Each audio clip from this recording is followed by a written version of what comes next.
Before written memory, before myths hardened into legend, something was built on a scale that still unsettles us. Stone aligned with precision, forms repeating across landscapes, as if guided by rules we no longer recognize. For decades, these structures were dismissed as primitive. Now, new discoveries suggest planning, mathematics, and intent far beyond what we were taught to expect. Who designed them? How were they raised without metal, wheels, or modern tools? And why do similar patterns appear oceans apart? Tonight, we follow the evidence, the doubts, and the unanswered questions behind 3 hours of newly uncovered prehistoric architecture.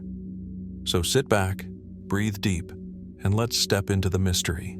On a limestone plateau in southeastern Türkiye, where the land rolls gently toward the Haran Plain, stone emerges from the earth as if remembering something long forgotten. Karahantepe does not announce itself with towering walls or grand facades. Instead, it reveals itself slowly, carved pillars, hollowed chambers, and sculpted forms rising from bedrock, quiet and deliberate.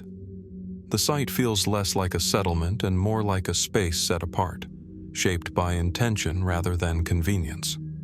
Archaeologists date Karahantepe to around 9,500 BC, placing it deep within the pre-pottery Neolithic period.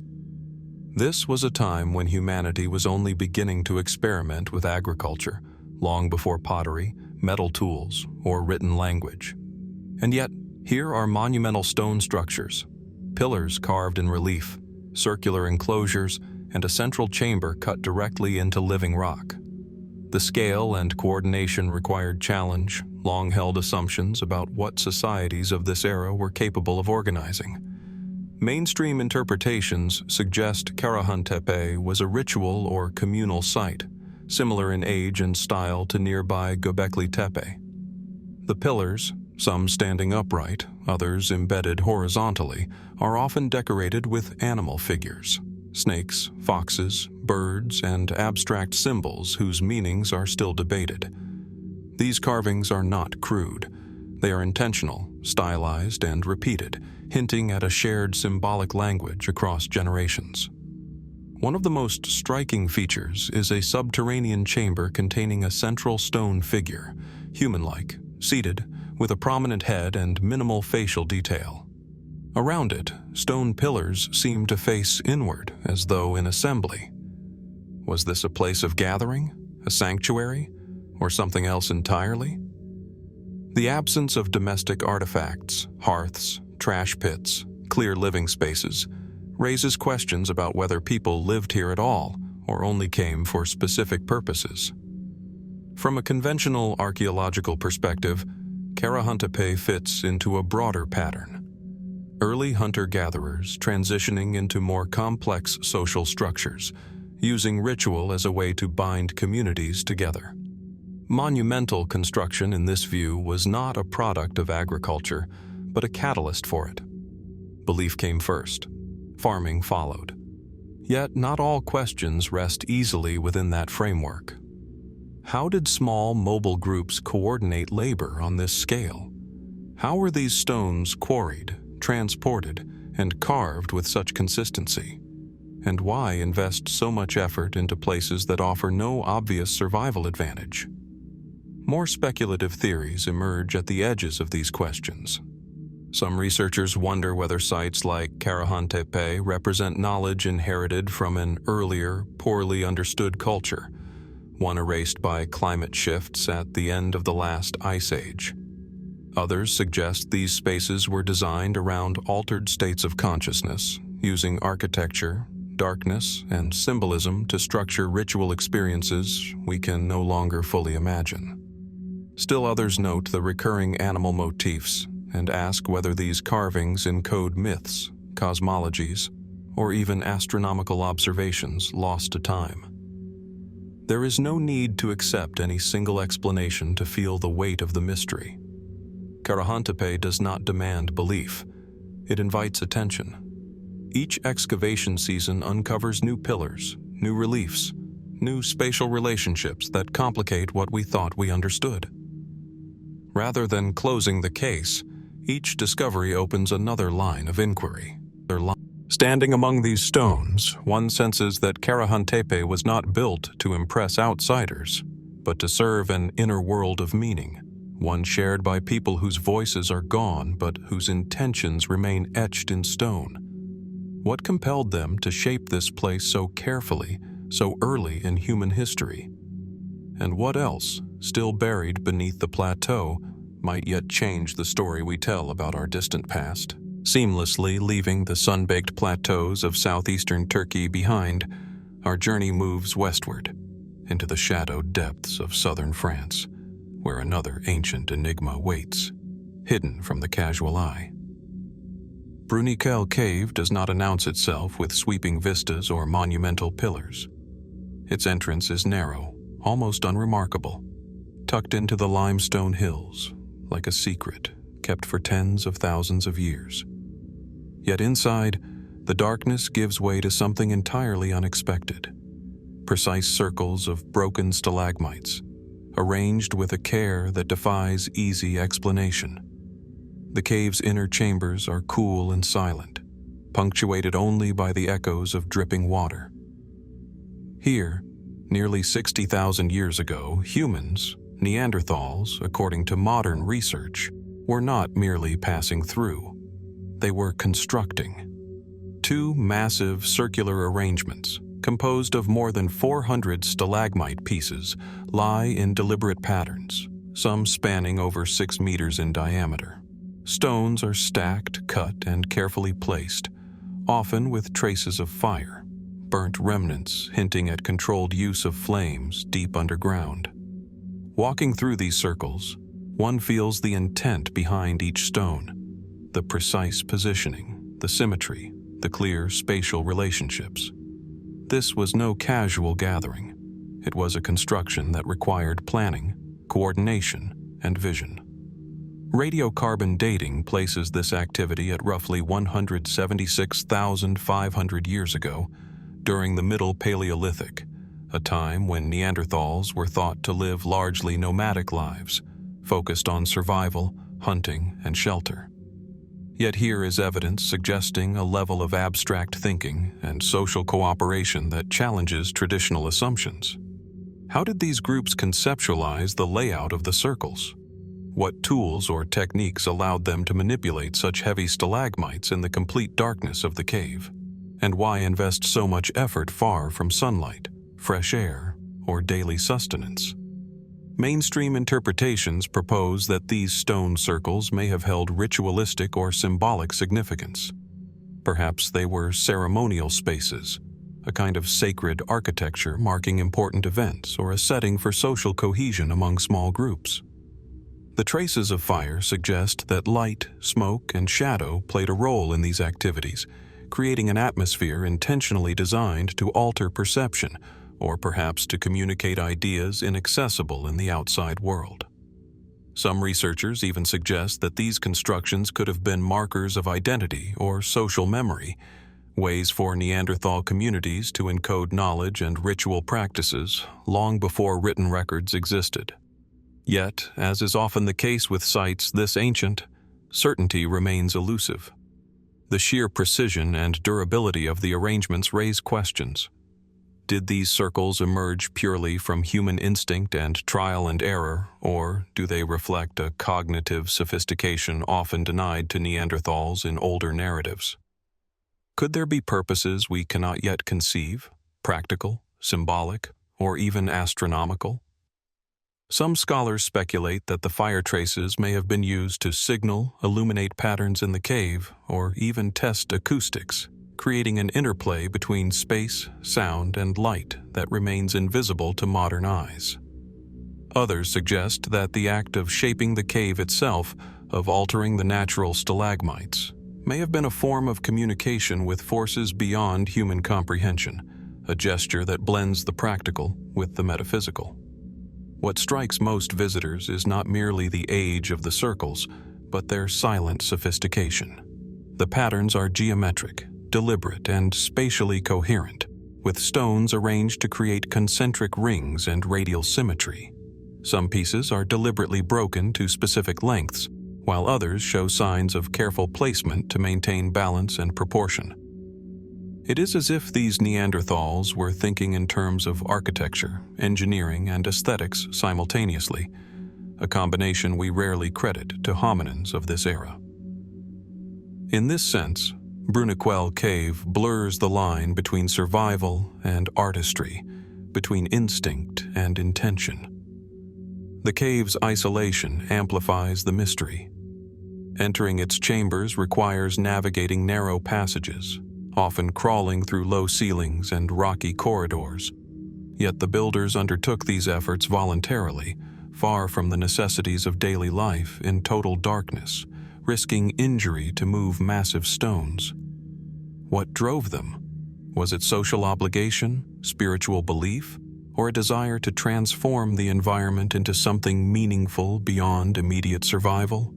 Or was it a form of experimentation, testing the limits of what their bodies and minds could achieve? Each of these possibilities opens yet another layer of wonder. Another layer, perhaps most unsettling, is how little we can definitively know. Unlike later civilizations, these Neanderthals left no written explanations, no oral histories that survived time. All we have are stones, burned remains, and the faint whispers of movement and labor. Every interpretation is tentative, yet every detail suggests a complexity and depth of cognition that modern humans are only beginning to recognize in our closest evolutionary relatives. The cave becomes a bridge across time, a silent dialogue between the minds of people long gone and our own attempts to comprehend their intentions. As we stand, even imaginatively, within Bruniquel's circles, we are confronted by both the ingenuity and the enigma of our ancient cousins. How did they conceive such structures? What stories, rituals, or ideas were enacted in this subterranean theater? And beyond what we can see, what remains hidden deeper in the cave, waiting for discovery, waiting to challenge the boundaries of what we think we know about prehistoric architecture, cognition, and culture? Here, in the shadow of stalagmites and echoes of long-extinguished flames, the mystery remains. Bruniquel Cave does not yield its secrets easily. Instead, it invites reflection, patience, and wonder, reminding us that even tens of thousands of years ago, humans, or human relatives, were capable of creativity, collaboration, and perhaps even contemplation on a scale that still humbles us today. And as we continue this exploration, moving from Turkey's monumental stones to France's underground enigma, one question lingers in the mind. What other astonishing feats of prehistoric ingenuity still lie buried, waiting to rewrite the story of humanity? Continuing our journey from the shadowed depths of France's Bruniquel Cave, we travel northeast across the plains of Eastern Europe to the windswept steppe of modern-day Ukraine. Here, in the frozen expanses of the Paleolithic landscape, another extraordinary testament to prehistoric ingenuity emerges, not in stone, nor in caves, but in bone. The Mammoth-Bone dwellings of Ukraine are among the earliest known examples of constructed architecture, yet their scale and sophistication continue to confound archaeologists and historians alike.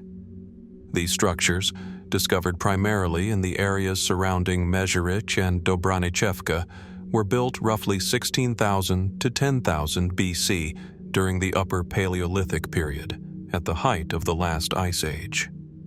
In a world dominated by ice, wind, and scarcity, survival demanded ingenuity. Yet what we see here goes beyond simple shelters. Entire circular dwellings were erected using the tusks, skulls, and long bones of mammoths. Each bone was placed deliberately, forming walls, support frameworks, and even entranceways. Some dwellings measured over 6 meters in diameter, large enough to house multiple families or perhaps entire social groups during the harshest months of the year. The first impression is overwhelming: thousands of tons of bones, collected from creatures that could weigh 6 tons or more, arranged with precision and symmetry. It is immediately clear that these were not spontaneous structures. They required planning, coordination, and sophisticated knowledge of materials and load-bearing principles. How did Upper Paleolithic humans manage such feats without metal tools or wheeled transport? How did they conceive the architectural vision necessary to transform the remains of these colossal creatures into functional and durable homes? Mainstream interpretations suggest these dwellings were a practical solution to Ice Age conditions. Bones were abundant in the region, providing both structural integrity and insulation against bitter winds. Layers of animal hides could be draped across the framework to create a protective shell. From this perspective, the dwellings represent the ingenuity of hunter-gatherer communities, responding to environmental pressures with what they had at hand. Yet, as with Bruniquel and Karahantepe, deeper questions arise. Why invest so much effort in circular layouts that display not just functionality but an evident aesthetic? The symmetry, the careful alignment of tusks to form arcs, and the repetitive patterns of bone placement suggest a visual or symbolic intention alongside practical use. Could these structures have served ritual or communal purposes as well as shelter? Were the arrangements of bones guided by social, spiritual, or even cosmological principles lost to time? Excavations reveal more clues that deepen the mystery. Hearths were found at the centers of some dwellings, implying central communal activity, while artifacts such as flint tools, jewelry, and decorated bone fragments indicate that these spaces were alive with human presence and culture. Some scholars propose that these dwellings functioned as centers of social gathering, decision-making, or ritual activity, a place where survival and symbolism intertwined. The idea of intentionality is compelling, each bone placed not only for strength but perhaps for meaning, a prehistoric architecture of both necessity and expression. Speculative theories push these ideas even further. Some suggest that mammoth bones were chosen not simply for their practicality, but for their symbolic power. Mammoths were the titans of the Ice Age plains, revered, feared, and hunted. Perhaps using their bones in dwellings conferred protection, status, or a connection to the forces of nature. Others propose that the construction itself was a statement of human dominance and ingenuity, a demonstration that even in a harsh, unforgiving world, humans could shape, organize, and transform their environment in ways that bordered on the monumental. Despite decades of study, the logistics of building these dwellings remain puzzling. Each bone had to be transported from kill sites to the settlement, often over uneven terrain.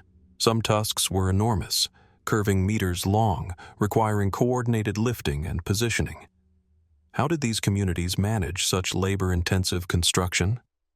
Were there specialized roles within these groups, early forms of architectural knowledge, or shared cultural practices guiding each placement?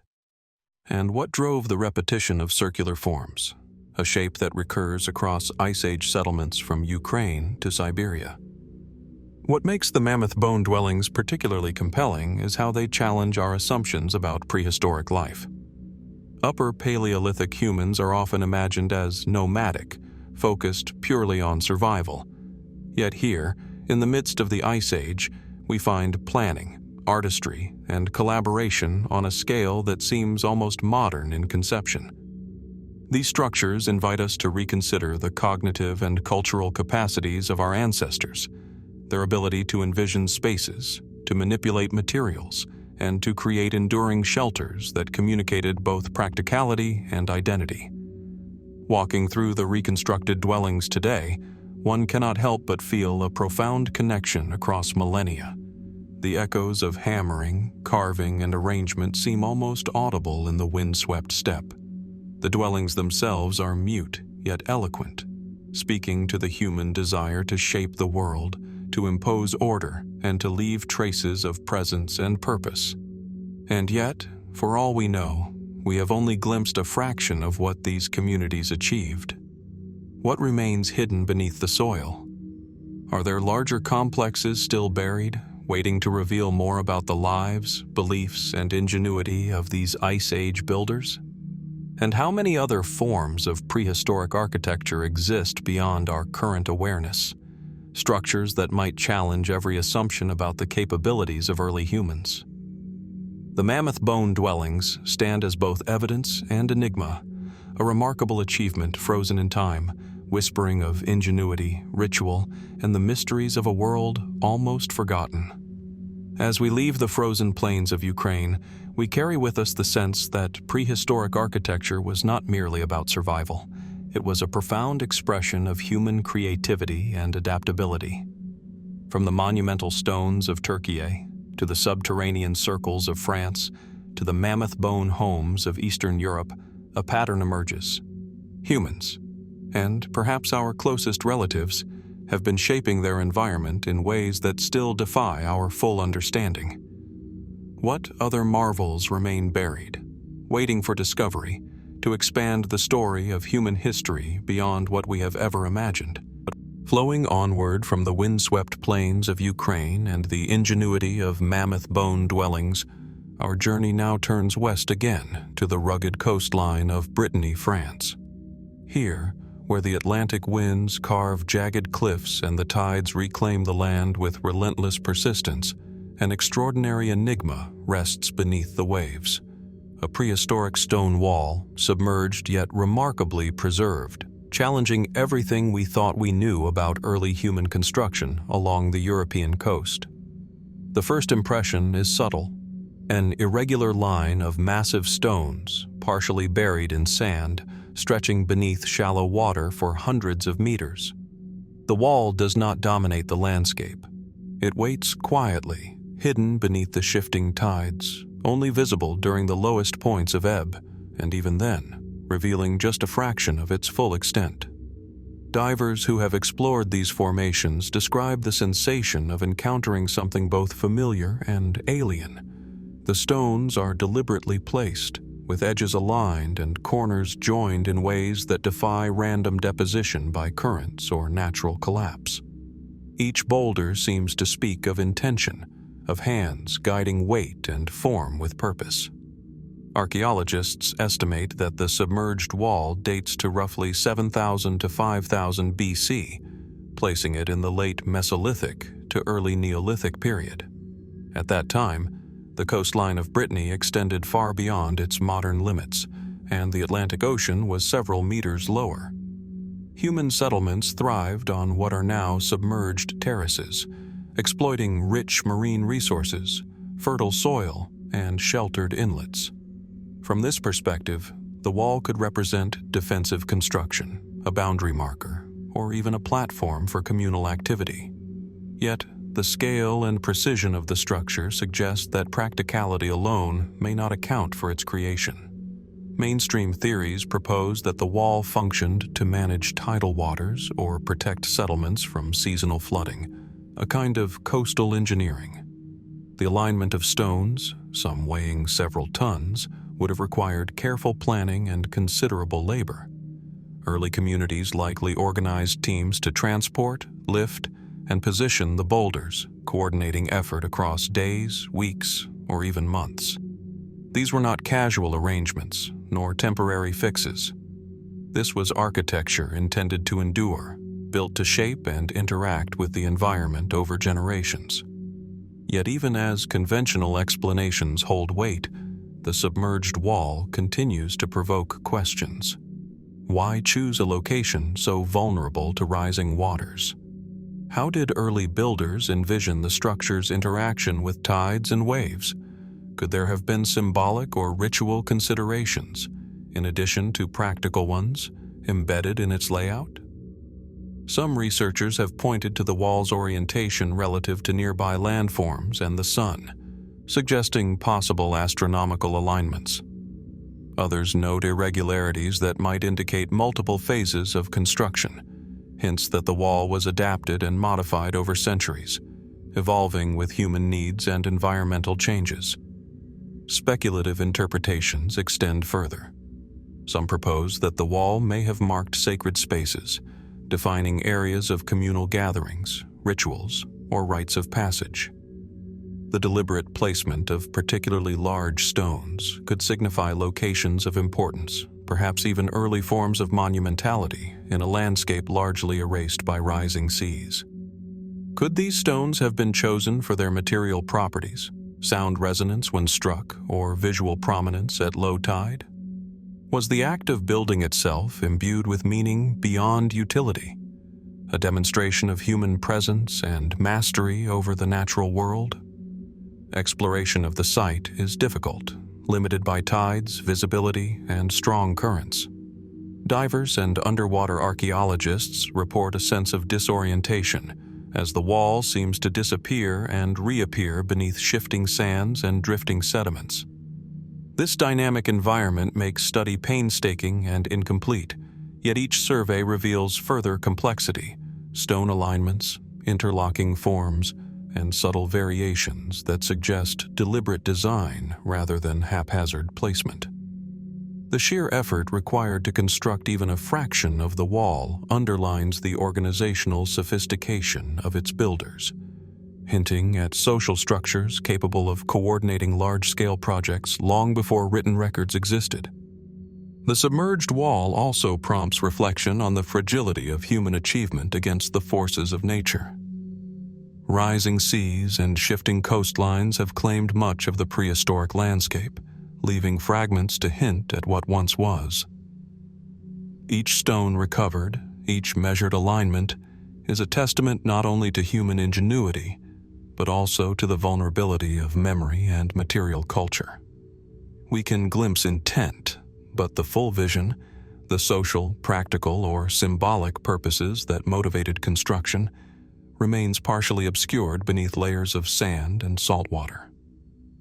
What is perhaps most compelling about Brittany's submerged wall is the invitation it offers to reconsider the boundaries of early architecture. Structures are often imagined as surviving on dry land, visible and enduring. Yet here, humans built where the sea would eventually reclaim, crafting enduring forms in a dynamic environment.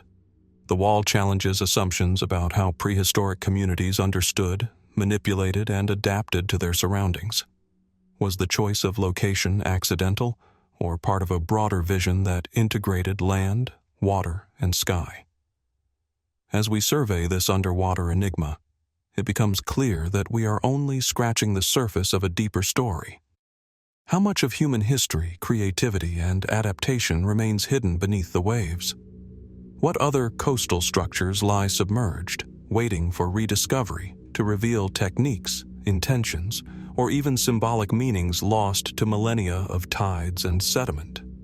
Standing, figuratively or literally, before the stones of Brittany, we sense the quiet persistence of human ingenuity across time and space. From Turkey's monumental pillars, to France's cave circles, to Ukraine's Mammoth-Bone dwellings, and now to this Atlantic coastline, a pattern emerges. Early humans were capable of architectural vision far beyond mere necessity. They shaped their environments, not only for survival, but with purpose, precision, and perhaps even meaning. And yet, the submerged wall reminds us that the Earth has reclaimed much of that history.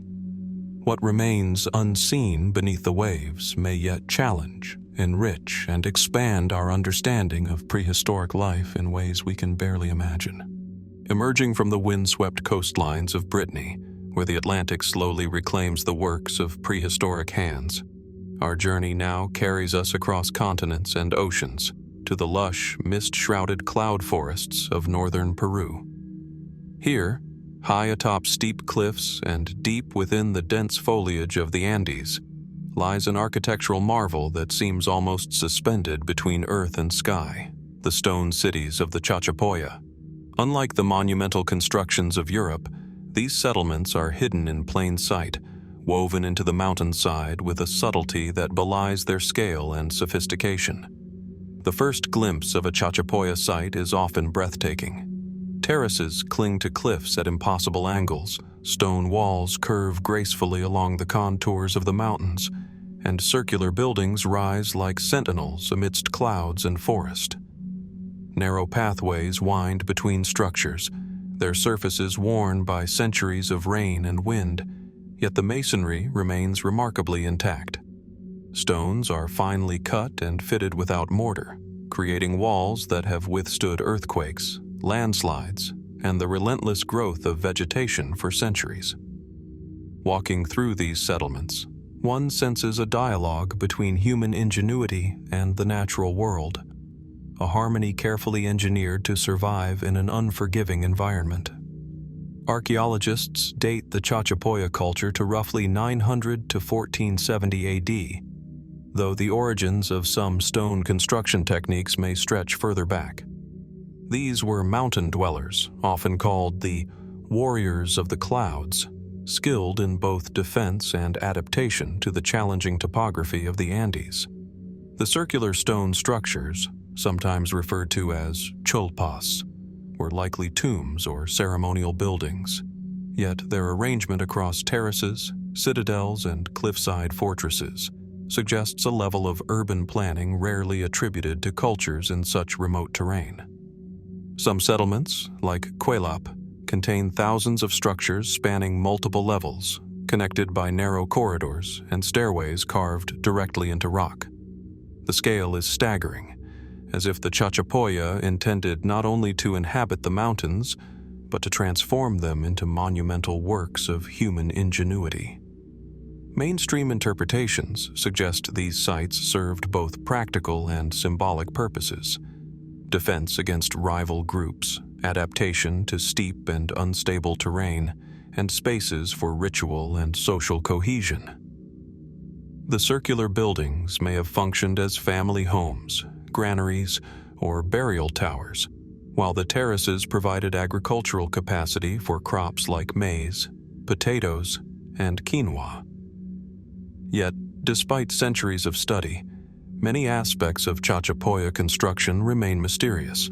The precision with which stones were cut and fitted, the ability to construct massive walls without mortar, and the siting of settlements in nearly inaccessible locations challenge our understanding of pre-Columbian engineering. Speculative interpretations invite us to look beyond practicality. Some researchers propose that these cities were designed to mirror the patterns of the clouds and mountains themselves, integrating cosmology, astronomy, and spirituality into the urban plan. The circular forms, the alignment of walls, and the orientation of entrances may have encoded symbolic meaning or reflected celestial phenomena, serving as guides for ritual, agricultural, or social cycles. Others suggest that the architecture reflects social hierarchy or cultural memory, embedding status, lineage, and communal identity into stone. Could the Chachapoya have been thinking in terms of both the visible and invisible world, creating settlements that were as much about perception and power as they were about shelter and survival? The environment itself adds to the mystery. The cloud forest is a place of near-perpetual mist, concealing the city from view until one is nearly upon it. Landslides, steep slopes, and dense vegetation make access treacherous even today, suggesting that the Chachapoya intentionally selected locations difficult for outsiders to reach. Did these sites serve as refuges, strongholds, or spiritual sanctuaries designed to be both protective and awe-inspiring? The placement of the settlements evokes questions about how they conceptualized space, landscape, and human-environment interaction. Excavations reveal further enigmas. Within the stone circles and terraces, archaeologists have uncovered finely crafted artifacts, skeletal remains, and evidence of complex rituals. Some tombs contain multiple burials, suggesting family or communal interment practices, while other structures appear deliberately isolated. The combination of isolation and connectivity, of defensibility and aesthetic integration, hints at a sophisticated understanding of architecture, urban planning, and the social needs of a community that thrived high in the clouds. Perhaps most striking is how these stone cities have endured in one of the most dynamic natural environments on Earth.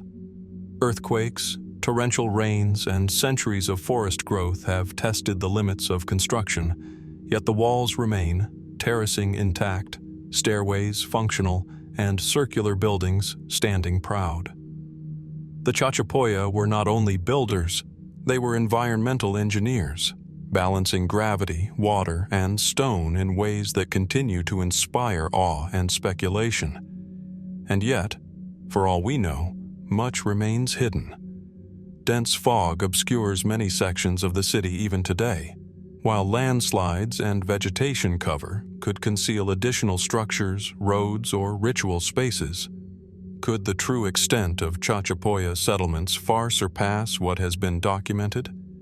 What hidden chambers, intricate stone alignments, or symbolic landscapes might lie just beyond the reach of modern explorers? As we step back from the terraces and gaze down into the valley shrouded in mist, the cloud forest city becomes more than an archaeological site. It is a testament to human creativity, resilience, and the enduring desire to shape the environment with meaning. From the submerged walls of Brittany, to the Mammoth-Bone dwellings of Ukraine, to the cloud-cloaked cities of the Chachapoya, a theme emerges. Across continents and millennia, humans have constructed spaces that blend necessity, ingenuity, and perhaps something more, something that speaks to the mysteries of mind, culture, and imagination that we are only beginning to comprehend. Here, perched between the mountains and clouds, we are left with more questions than answers. How much of Chachapoya knowledge and craftsmanship remains undiscovered?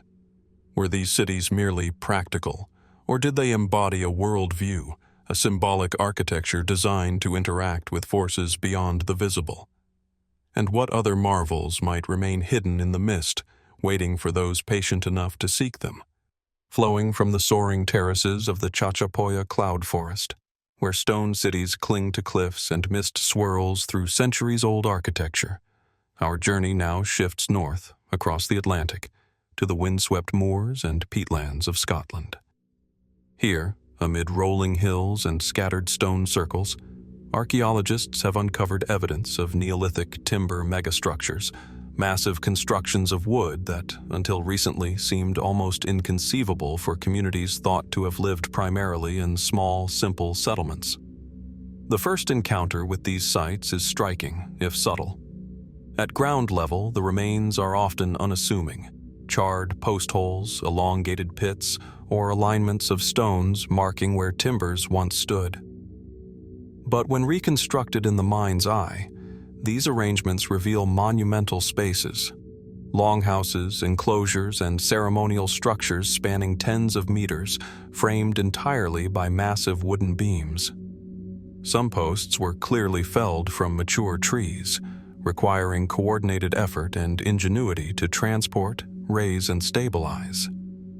The scale alone challenges assumptions about the social organization and technical capabilities of Neolithic communities in Northern Europe. Radiocarbon dating places many of these structures between 4000 and 2500 BC, a period when agriculture, animal husbandry, and permanent settlements were becoming widespread across the British Isles. Yet the sheer size and sophistication of the timber constructions suggest purposes extending beyond everyday domestic life. Long timber halls, sometimes arranged in concentric or rectilinear patterns, hint at communal functions, gathering spaces for ceremonies, feasts, or decision-making, perhaps even proto-urban centers where social, spiritual, and practical activities converged. Mainstream interpretations emphasize the practicality and ritual significance of these megastructures. Wood was abundant, malleable, and strong, capable of creating flexible structures adapted to Scotland's often harsh climate. Archaeologists suggest that these sites served as hubs for seasonal gatherings, trade, or religious activity, anchoring otherwise dispersed communities. The arrangement of posts, sometimes forming overlapping or concentric designs, may have conveyed social hierarchies or spatial symbolism, helping define sacred versus mundane space within the settlement. Yet, as with the Chachapoya stone cities or Brittany's submerged walls, questions linger that resist straightforward explanation. How did small Neolithic groups coordinate the felling and transportation of enormous timbers, some weighing multiple tons? What tools and techniques allowed them to erect posts with precision, ensuring structural stability across vast spans? And why invest in monumental timber architecture when simpler, smaller-scale dwellings might have sufficed for survival? Speculative interpretations push further. Some researchers propose that these timber megastructures functioned as early ceremonial or astronomical centers, aligned with the movements of the sun, moon, or stars. Others suggest that the wood itself may have held symbolic significance. The choice of particular trees, the process of cutting and shaping them, or their placement within complex geometries could have communicated cultural knowledge, power, or spiritual belief. Could the act of construction itself have been ritualized, a deliberate demonstration of collective effort, identity, and mastery over the natural environment? Excavations reveal evidence of fire, charred remains, and carefully prepared surfaces, hinting that these structures were more than static enclosures.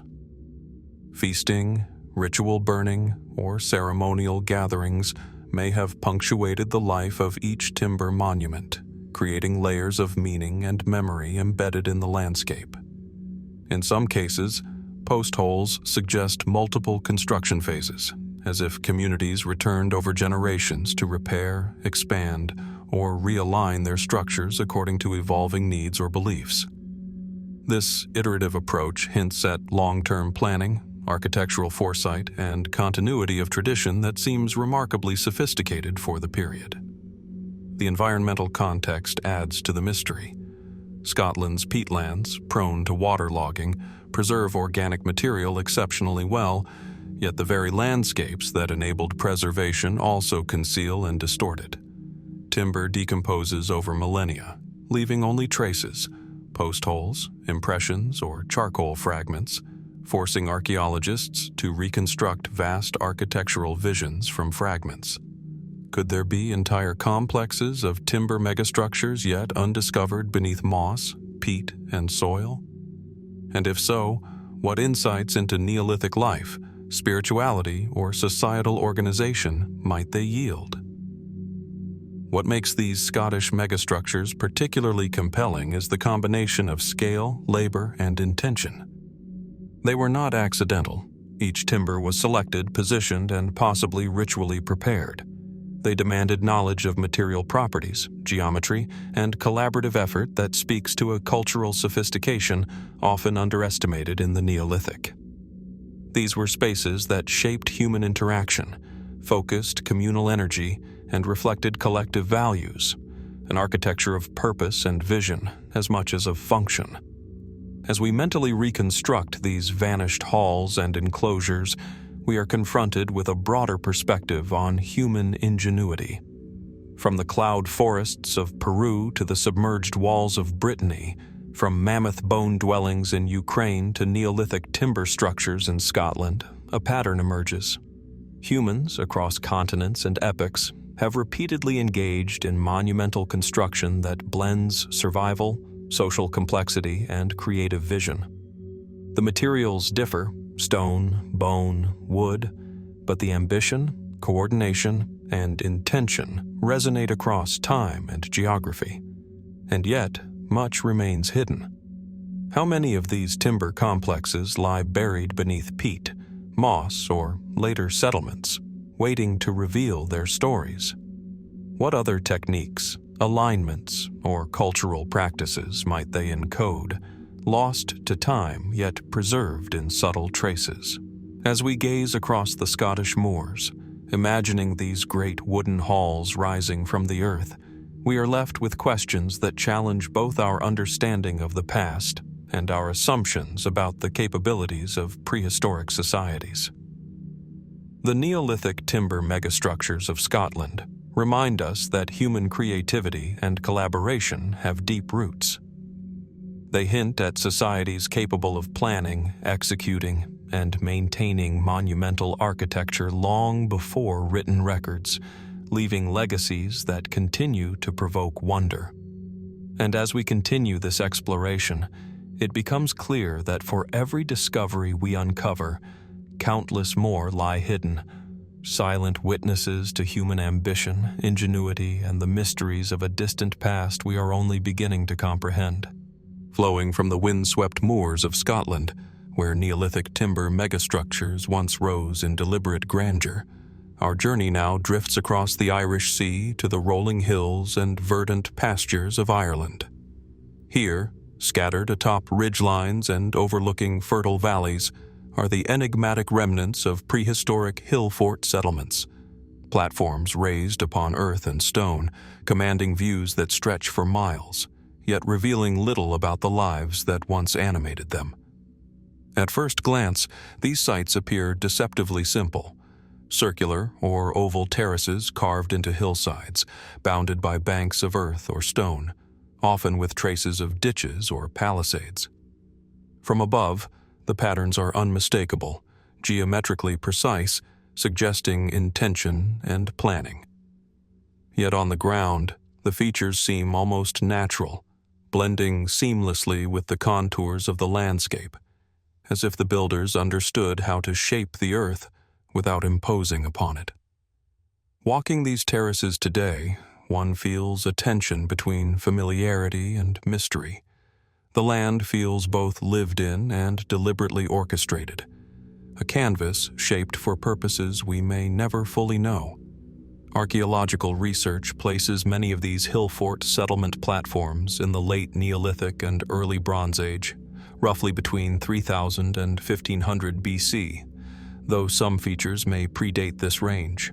They often occupy strategic locations: hilltops, ridges, or promontories overlooking rivers, valleys, and potential travel routes. This positioning suggests defensive considerations, yet the structures themselves rarely conform to what we might expect of fortifications. Some terraces are unusually wide, some enclosures extensive, with evidence of large communal spaces at the center. The combination of strategic location and monumental planning hints at dual purposes: practical protection and social or ritual significance. Mainstream interpretations suggest that these Hillfort platforms functioned as communal centers for early farming societies, places where people gathered seasonally for trade, craft production, ritual, or governance. Their elevated positions would have allowed both surveillance of the surrounding territory and the projection of social authority. The earthworks and ditches may have marked boundaries, organized movement, or provided defensive advantage against rival groups. Yet the scale and careful design often exceed what would be strictly necessary for survival, raising questions about why such considerable labor was invested in sites that were difficult to access and maintain. Subtle anomalies deepen the intrigue. In some cases, terraces exhibit symmetrical arrangements or radial patterns that suggest symbolic or ceremonial intent.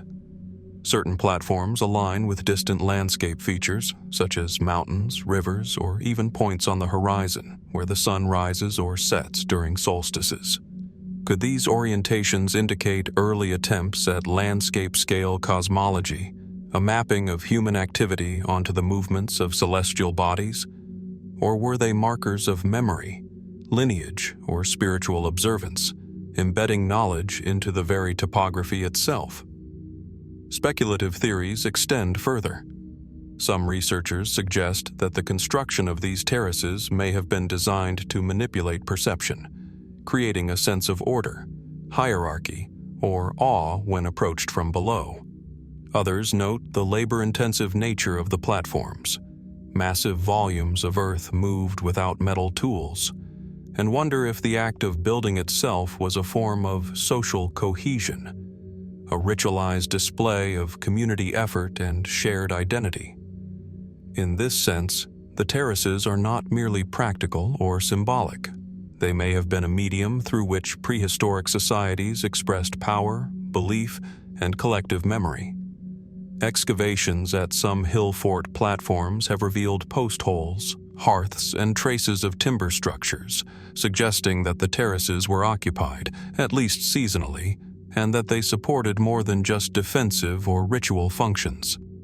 Flint tools, pottery shards, and domestic debris indicate life and activity, yet the lack of continuous habitation in many locations implies that these were specialized spaces, perhaps ceremonial centers, seasonal markets, or meeting grounds for dispersed communities.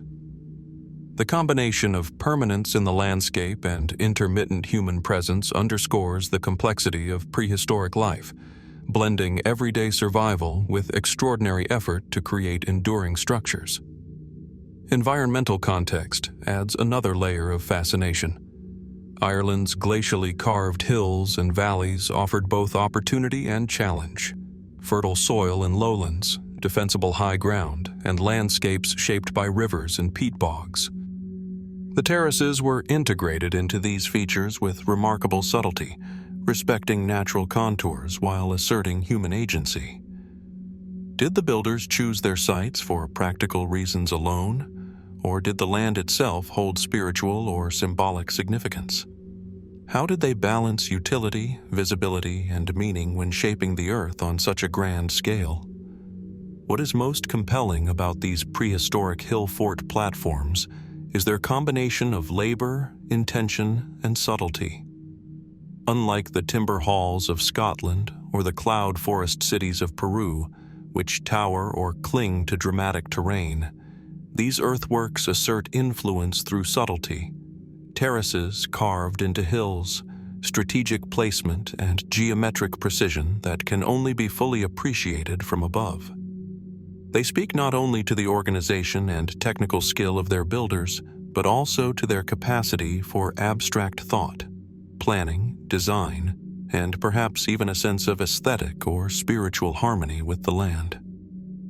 Standing on a flattened terrace today, gazing over valleys that have remained largely unchanged for millennia, one senses the echoes of human presence, the labor of countless hands shaping earth, the silent gatherings of communities, the rituals or decisions enacted in the heart of these elevated spaces.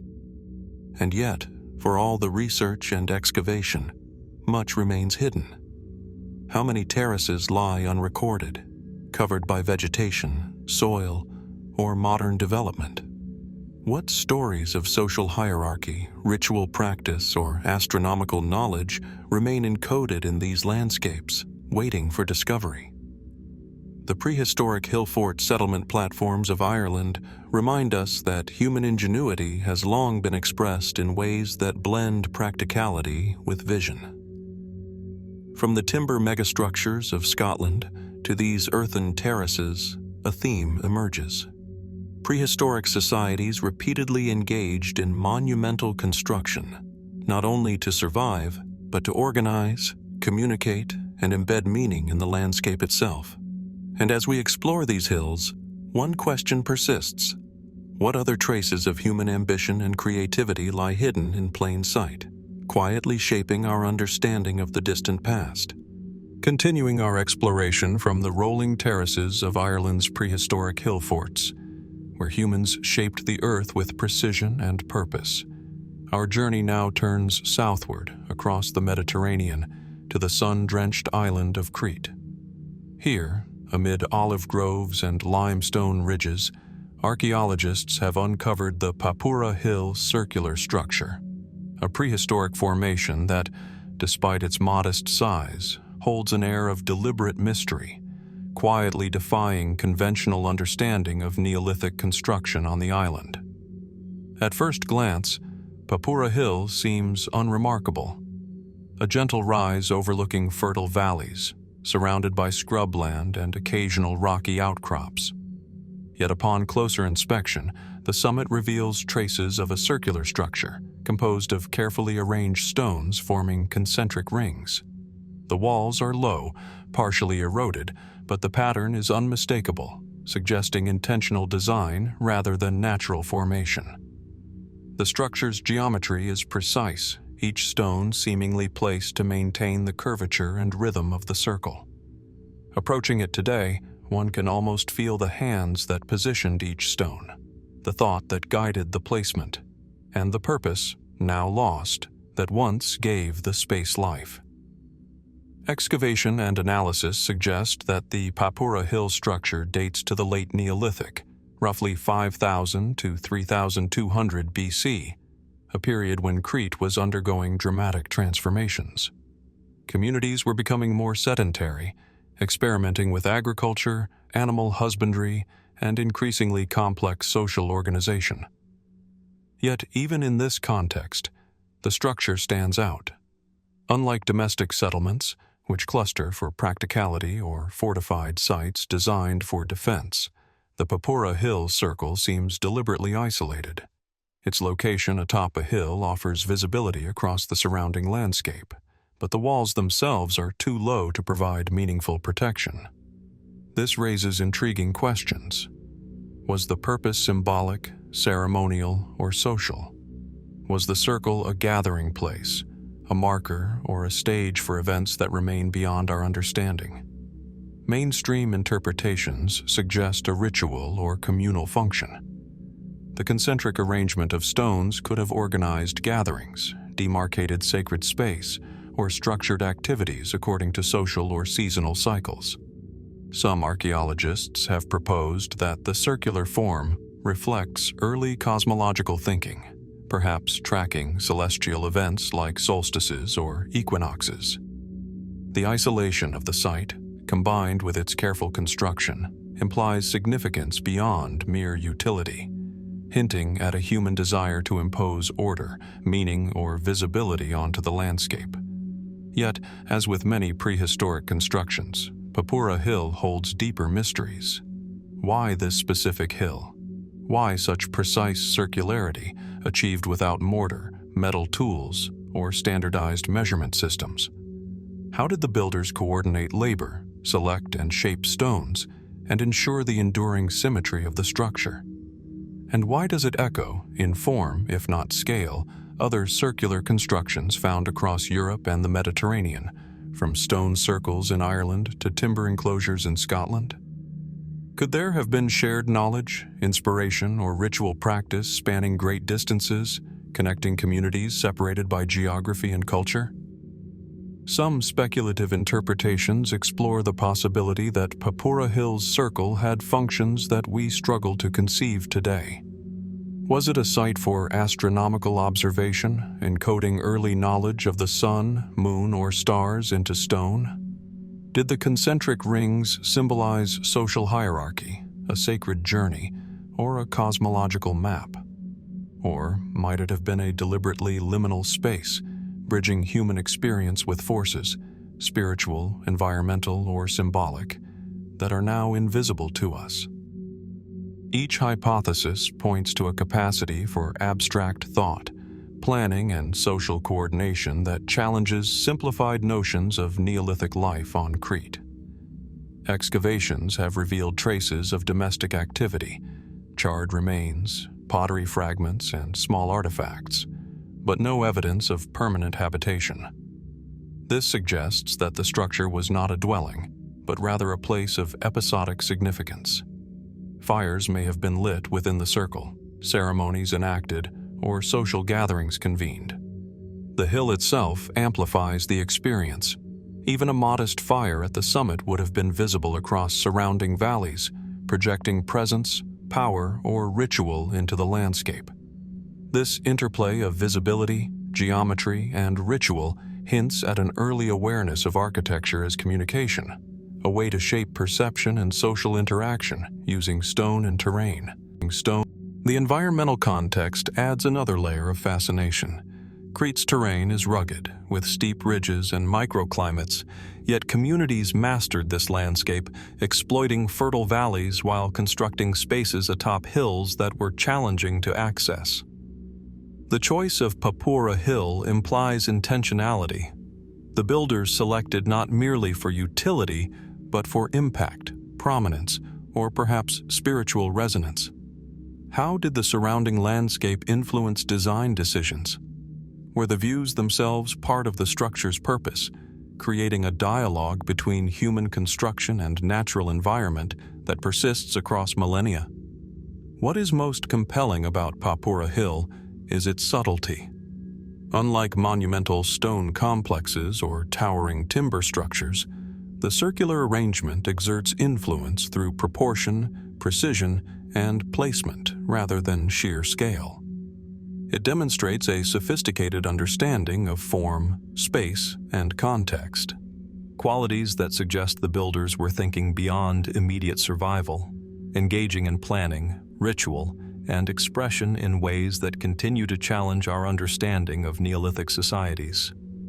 As we stand, or imagine standing, upon Papoura Hill, gazing across valleys that may have looked much the same 5,000 years ago, the circle invites reflection. What exact events unfolded within its rings?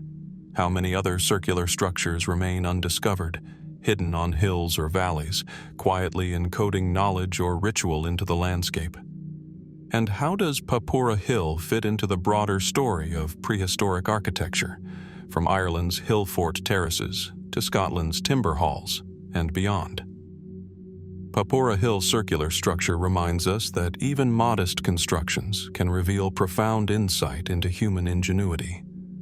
They speak of people capable of planning, coordination, and abstract thought, of communities seeking to leave their mark on the landscape in ways that transcend survival.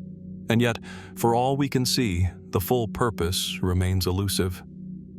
What lies hidden beneath stones, soil, or in the faint memory of landscapes, waiting to reshape our understanding of Crete's Neolithic past and of the broader story of humanity's earliest monumental architecture.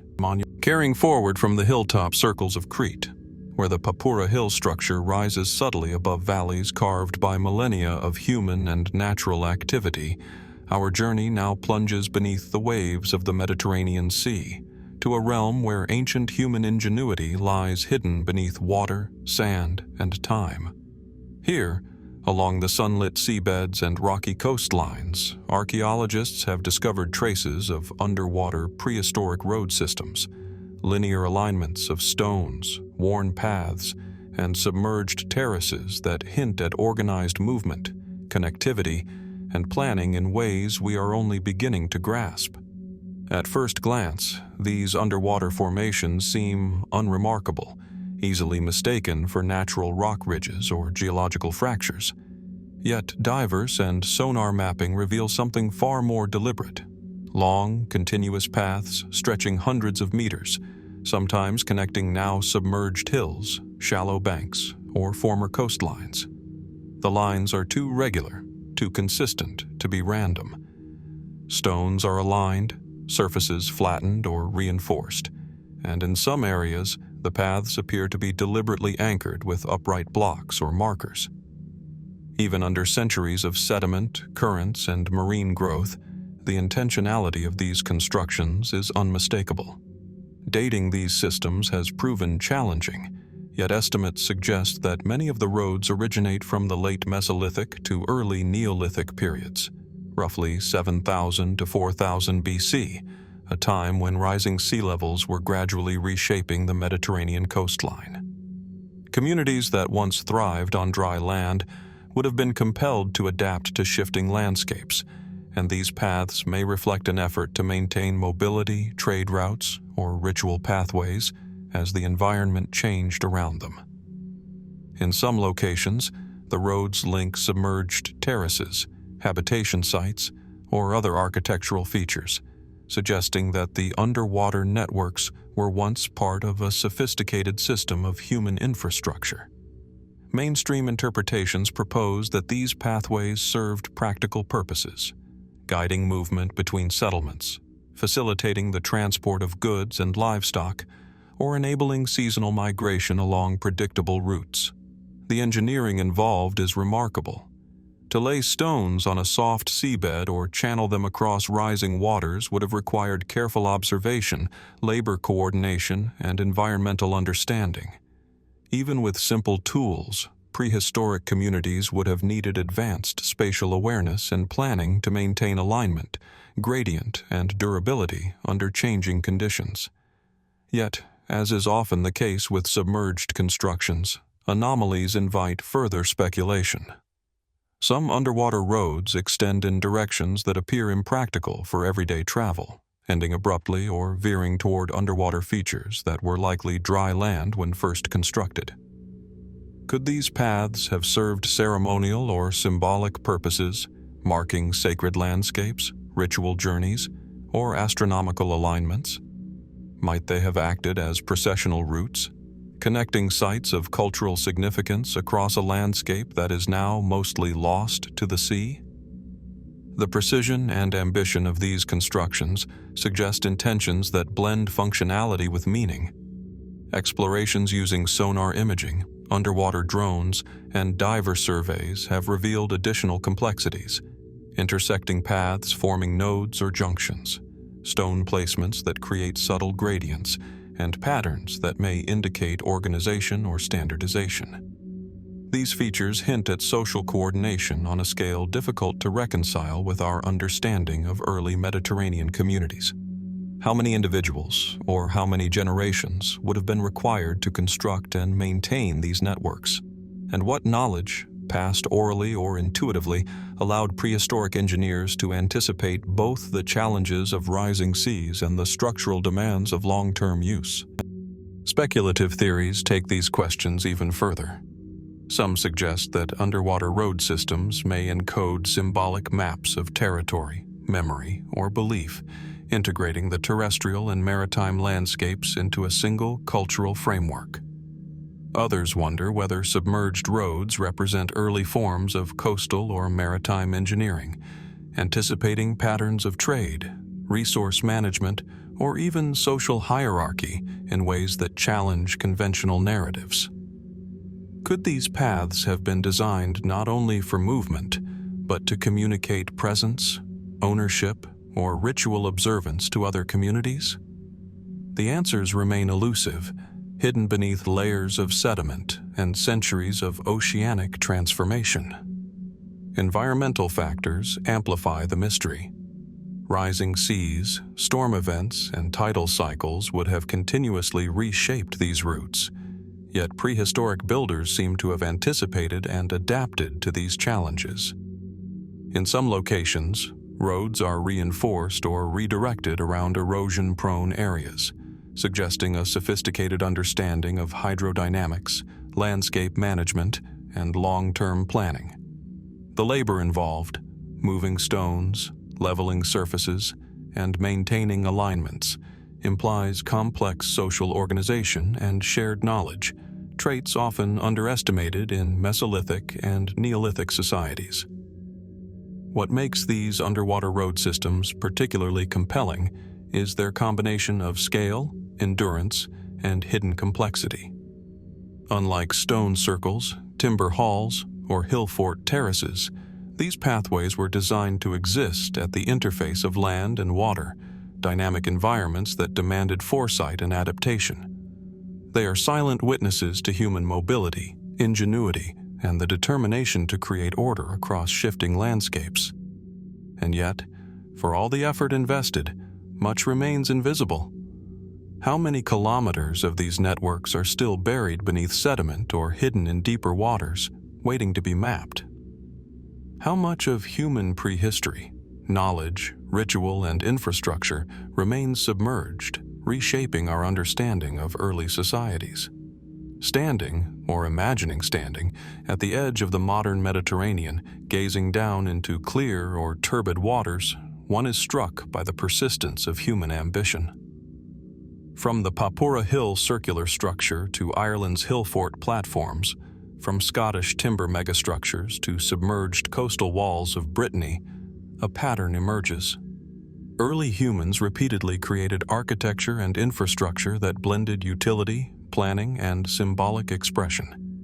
The underwater roads remind us that even beneath waves, in spaces once thought inaccessible or insignificant, human ingenuity endures. And yet, the mystery persists. What other underwater networks, roads, or constructions remain hidden along the Mediterranean seabed, waiting for patient explorers to uncover them? How much of prehistoric society's complexity and foresight has been claimed by rising waters and sediment, leaving only tantalizing fragments to puzzle and inspire us? These submerged paths whisper of human persistence, adaptability, and vision, reminding us that even in landscapes lost to time, the traces of our ancestors' extraordinary efforts endure, challenging us to see the past in new and unexpected ways. Flowing from the submerged Mediterranean roads, where ancient pathways connect lost coastlines and hint at vanished societies, our journey now returns to the Anatolian Plateau, to a settlement that stands as one of the most enigmatic windows into early urban life, Çatalhöyük in modern-day Türkiye. Unlike the hilltop terraces of Ireland or the cloud forest cities of Peru, Çatalhöyük is not monumental in the traditional sense of towering stones or sprawling roads. It is compact, dense, and labyrinthine. Yet beneath its mud brick rooftops lies a sophisticated mortuary architecture that challenges our understanding of how early humans engaged with life, death, and community. Approaching Çatalhöyük today, the settlement appears almost monolithic, a clustered mass of rectangular houses, tightly packed together with no apparent streets, accessed instead through rooftop openings connected by narrow walkways. Yet, as excavations have revealed, life and death were interwoven within these walls. Beneath floors and within walls, inhabitants interred their dead, children, adults, and elders, often accompanied by objects, tools, and pigments. This is mortuary architecture in its most intimate form. The dead are not relegated to distant cemeteries, but integrated into the spaces of the living.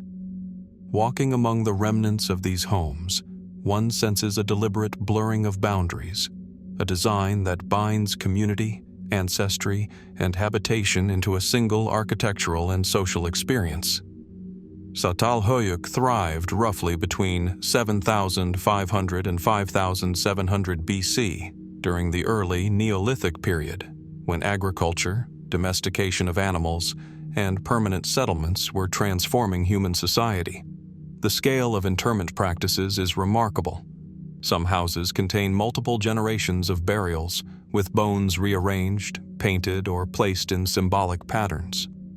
Walls were sometimes plastered and painted with intricate motifs, often geometric or symbolic, and in some cases depicting animals, humans, or abstract forms that may have held ritual significance. These artistic and structural choices suggest that the architecture of death was deeply connected to the architecture of life, creating spaces where memory, belief, and social cohesion were physically embedded in everyday experience. Mainstream interpretations suggest that these mortuary practices reflected beliefs about ancestry, community identity, or the continuation of life through memory. The integration of burials within domestic space may have reinforced social bonds, connecting the living to their predecessors in a tangible, daily manner. Yet, the complexity and variation across houses raise further questions. Why were certain individuals placed in specific locations, or accompanied by particular objects? How did patterns of burial reflect social hierarchy, gender, or familial organization? And what cognitive or cultural frameworks allowed early humans to envision such intimate, enduring connections between architecture, ritual, and mortality? Beyond practical or symbolic explanations, some researchers propose that Çatalhöyük's mortuary architecture may encode more abstract or ritualistic knowledge. The careful plastering, painting, and rearrangement of bones suggests practices designed not merely for remembrance, but for transformation. Ritualized acts that engaged with notions of life, death, and spiritual continuity. Some walls contain skull caches or specially decorated remains, hinting at a deliberate effort to communicate, protect, or honor the deceased in ways that are still opaque to modern understanding. Could these arrangements reflect proto-religious cosmology, or a sophisticated understanding of symbolic space within the home? The density and organization of Çatalhöyük further amplify the mystery. Unlike settlements with streets or open squares, This honeycomb of interconnected rooftops and interior spaces requires careful navigation. Was the placement of mortuary elements integrated into architectural planning from the outset, or did it evolve as the settlement grew? How did residents balance the needs of the living with the constant presence of the dead? And to what extent did this integration influence social structure, decision-making, or cultural identity within the community? Environmental context adds another layer of intrigue. The settlement sits on a fertile plain, near rivers that supported early agriculture, yet it is compact, dense, and seemingly inward-focused. Why design a community that turns inward, connecting life and death so intimately rather than expanding outward? Some scholars suggest that the architecture itself, a labyrinth of homes with rooftops as walkways, was a deliberate form of social organization, creating privacy, security, and shared ritual spaces simultaneously. Others speculate that it encoded knowledge about space, memory, or cosmology in ways we are only beginning to appreciate. What is particularly striking about Çatalhöyük's mortuary architecture is its combination of intimacy and ambition. Here, architecture is not merely functional or monumental.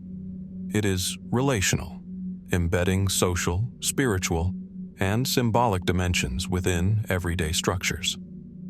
The settlement demonstrates a profound understanding of human behavior and cognition, how memory, identity, and belief can be physically encoded into the built environment. Every burial, every plastered wall, every painted motif speaks to a community thinking deeply about connection, continuity, and the meaning of existence. As we imagine walking through the rooftops and interior spaces of Çatalhöyük, past the painted walls and beneath which ancestors rest, we are confronted by both human ingenuity and mystery. How much of the settlement's design was intentional, ritualized, or guided by belief systems now lost to time? How many houses, burials, or symbolic arrangements remain undiscovered, waiting beneath layers of soil, awaiting interpretation? And what can these intimate spaces tell us about the cognitive and cultural capacities of early agricultural communities, long before writing, metal, or monumental architecture reshaped human society? Çatalhöyük reminds us that prehistoric architecture was not only about survival, defense, or utility. It was a medium for memory, identity, and belief. From Mediterranean underwater roads to Cretan circular structures, from Irish Hillfort terraces to Scottish timber megastructures, we see a consistent theme: humans, across continents and millennia, engaged in construction that transcends mere necessity. At Çatalhöyük, this ambition takes a uniquely personal and profound form, intertwining life and death within the walls themselves. And yet, as we continue to explore, the full depth of meaning embedded in this settlement remains elusive, inviting us to question what other hidden connections between architecture, ritual, and human cognition await discovery in the ancient past. Flowing from the mortuary architecture of Çatalhöyük, where life and death were intertwined beneath the mud-brick rooftops of an early Anatolian settlement, our journey now ascends to the highlands of Armenia, where the landscape is dotted with enigmatic stone monuments that have stood for millennia. The Vishap, Stelae, Megaliths, rising like silent sentinels across plateau, river valleys, and mountain slopes, these towering stones, often carved in the likeness of serpentine or dragon-like creatures, convey both presence and mystery, hinting at human ingenuity and belief systems that remain tantalizingly elusive. At first encounter, a Vishap stela commands attention. Some stand alone, others cluster in irregular alignments. All are vertically imposing, their surfaces carved with abstract or zoomorphic motifs, primarily serpentine forms that seem to coil and twist along the stone. The tallest examples reach several meters, their weight immovable without coordinated human effort. The stones themselves are sourced locally in many cases, yet transported across rugged terrain, often to isolated hilltops or near watercourses. Their placement is deliberate, harmonizing with natural features. River bends, cliff edges, or distant peaks are framed by the monolith's presence. The visual impact is profound. These are not mere markers, but statements, bridging earth, sky, and imagination.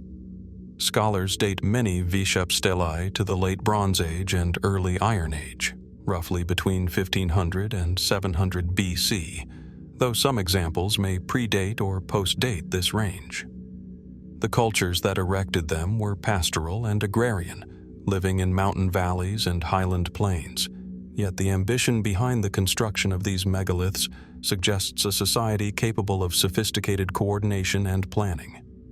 Transporting multi-ton stones over uneven terrain would have required detailed understanding of leverage, manpower, and logistics, implying social organization beyond subsistence needs. But why dedicate such effort to vertical stones carved with serpentine imagery? Mainstream interpretations propose that the Vishap stelae functioned primarily as water or fertility markers.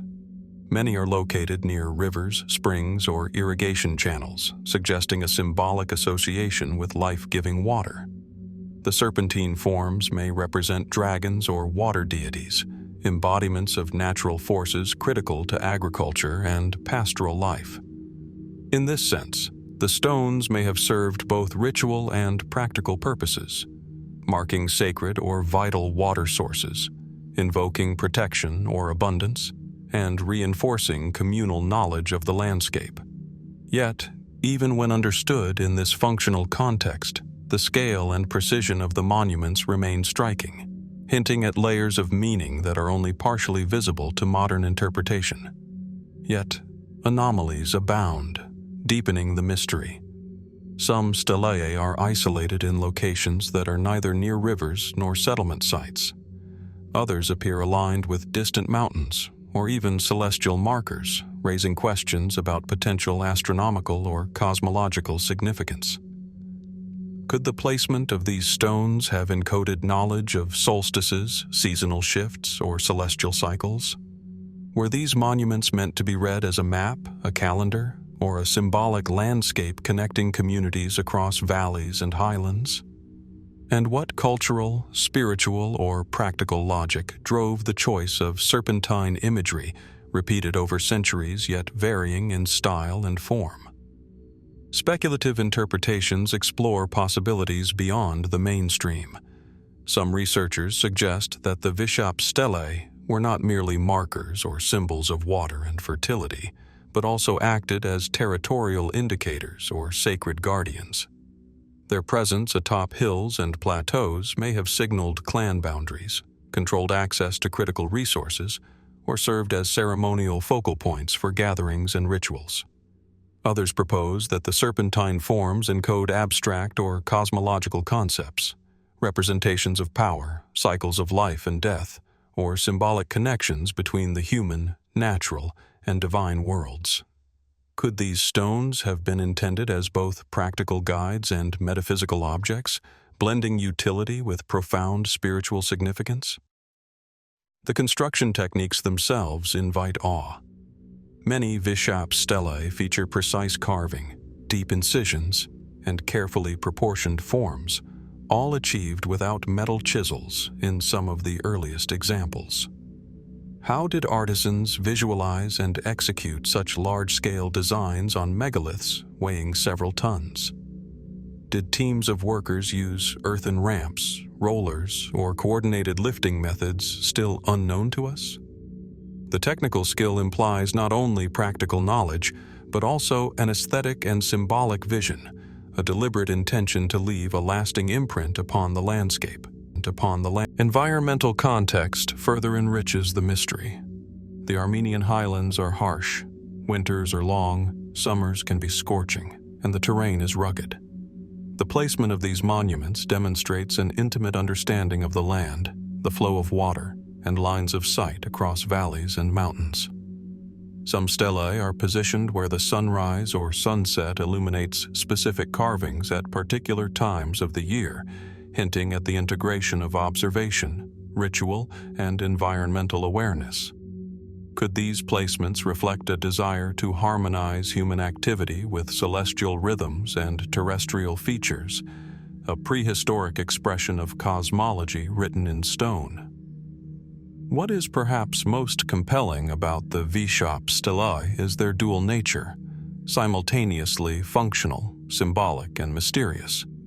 Unlike domestic settlements or utilitarian architecture, these megaliths exist largely as markers and monuments, silent yet communicative, bridging the tangible and the intangible. They demand labor, coordination, and planning, yet their full meaning eludes us. Were they objects of devotion, tools of governance, or expressions of cultural memory? Did they convey messages across generations? Or were they meant to influence both the physical and spiritual landscapes? Standing among the stelae today, one is struck by their timeless presence. The wind whistles through the highlands, riverbeds snake through valleys below, and clouds cast shifting shadows across the carvings, bringing the serpentine forms to life. These stones, imposing, silent, and enduring, serve as a testament to human ambition, creativity, and the desire to mark existence on a grand scale. And yet, despite centuries of scholarship, many questions remain unanswered. How many Vishap stelae have yet to be discovered, buried beneath soil or obscured by vegetation? How much of the symbolic, practical, or ritual knowledge encoded in these stones has been lost to time? The Vishap Stelae megaliths remind us of the subtle power of prehistoric architecture and monumentality. Across continents, from underwater Mediterranean roadways to Anatolian mortuary homes, Cretan hilltop circles to Scottish timber halls, humans have repeatedly expressed ingenuity that blends function, ritual, and imagination.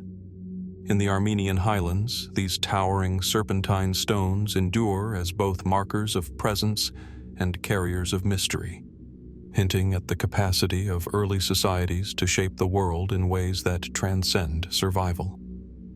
And yet, as we gaze upon them, the true depth of their significance remains elusive. What stories, rituals, or knowledge do they contain that have been lost to the centuries? How did these stones guide, protect, or inspire the communities that raised them?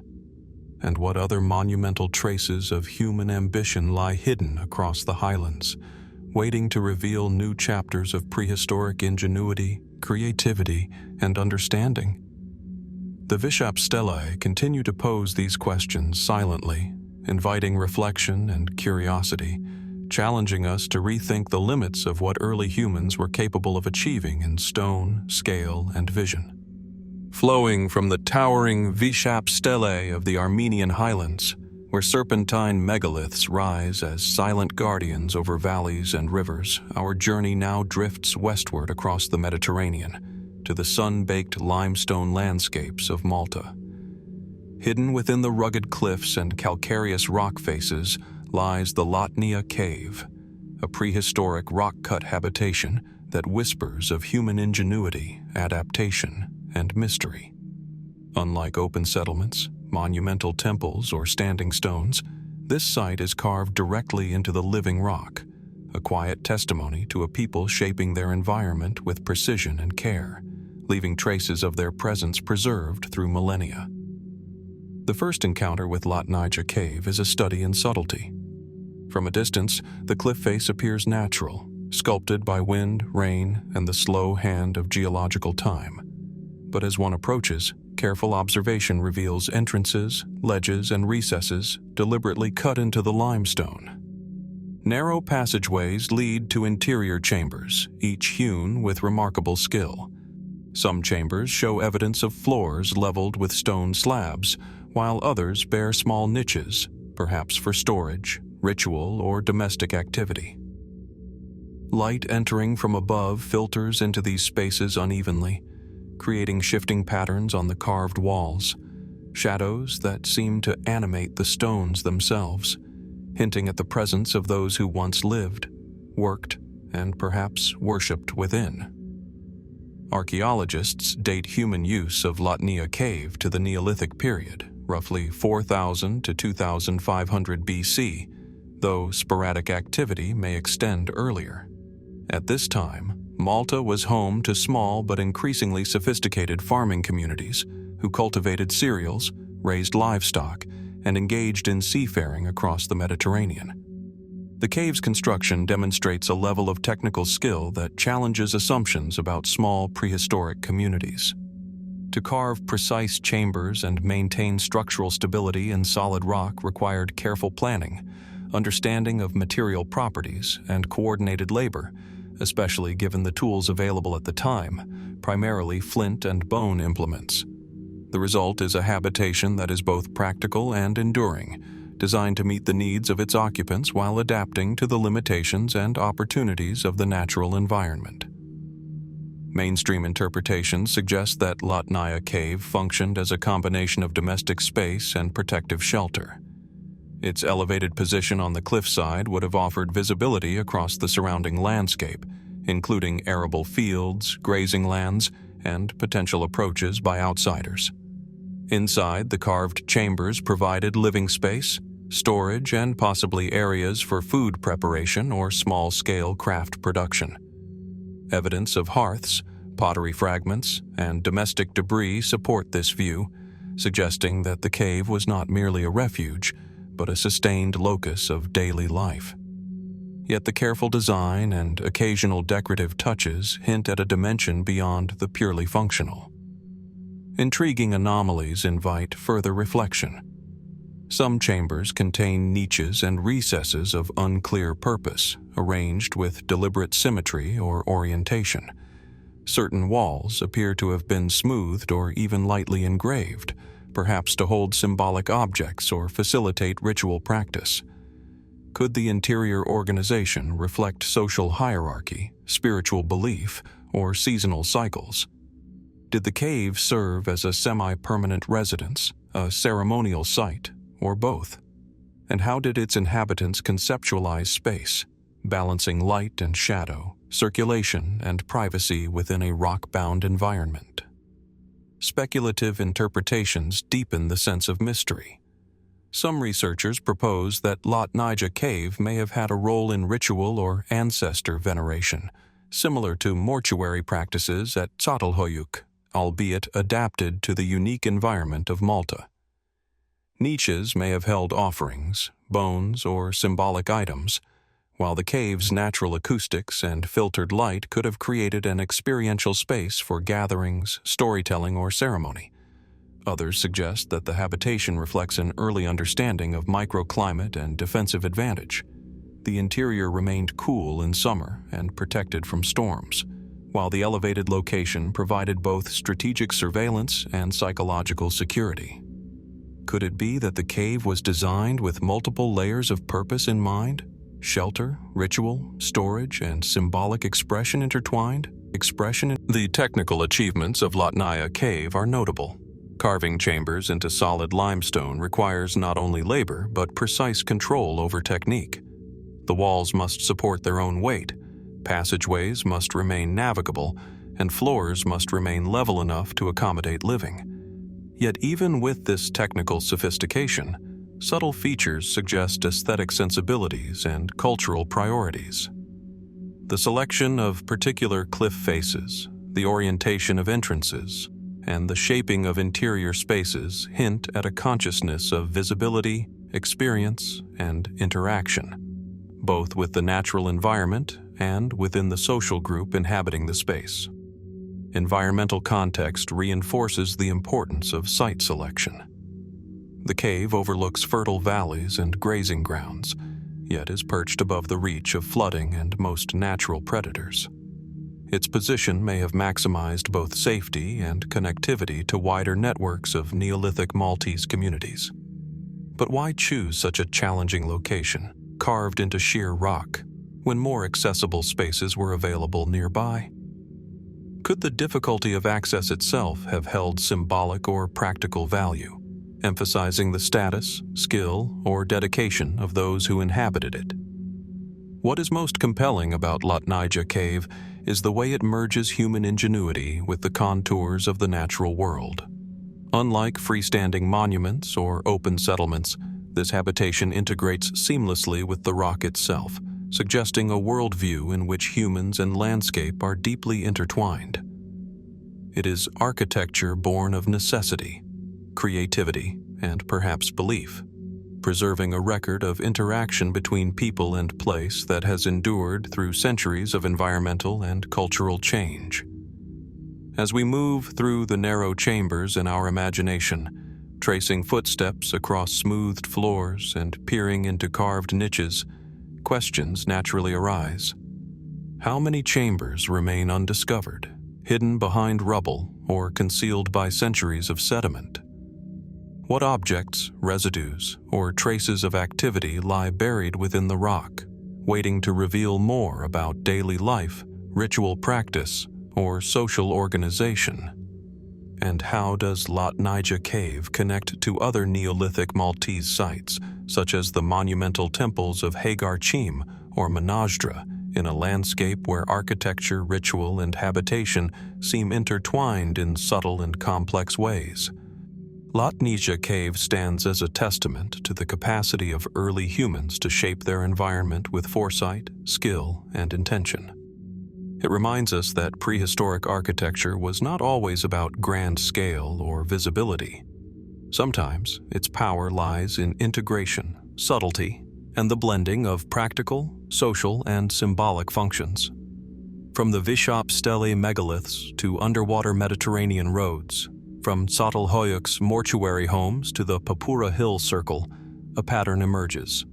Humans across time and place have repeatedly invested labor, creativity, and imagination into constructions that transcend survival alone. And yet, despite centuries of study, Latnija Cave continues to guard its secrets. What daily routines, spiritual practices, or architectural innovations remain hidden within its carved chambers?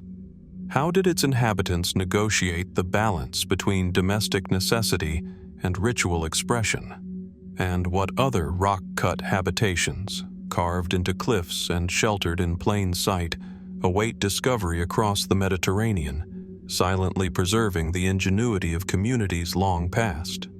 In Latnija Cave, as in all these prehistoric sites, the mysteries endure, inviting reflection, wonder, and the quiet realization that much of humanity's earliest architectural ambition still lies waiting to be fully understood, flowing westward from the sun-drenched cliffs of Malta and the carved chambers of Latnija Cave, where humans etched their daily lives into living rock. Our journey now carries us to the rugged river valleys of Azerbaijan. Here, in the village of Kechelekeran, archaeologists have uncovered the remains of Bronze Age riverstone houses, settlements constructed with a meticulous blend of natural material, practical ingenuity, and subtle architectural sophistication. These dwellings, built along the curves of riverbanks and nestled against the foothills of the Caucasus, invite contemplation of communities whose understanding of environment, labor, and design far exceeds what one might assume from their era.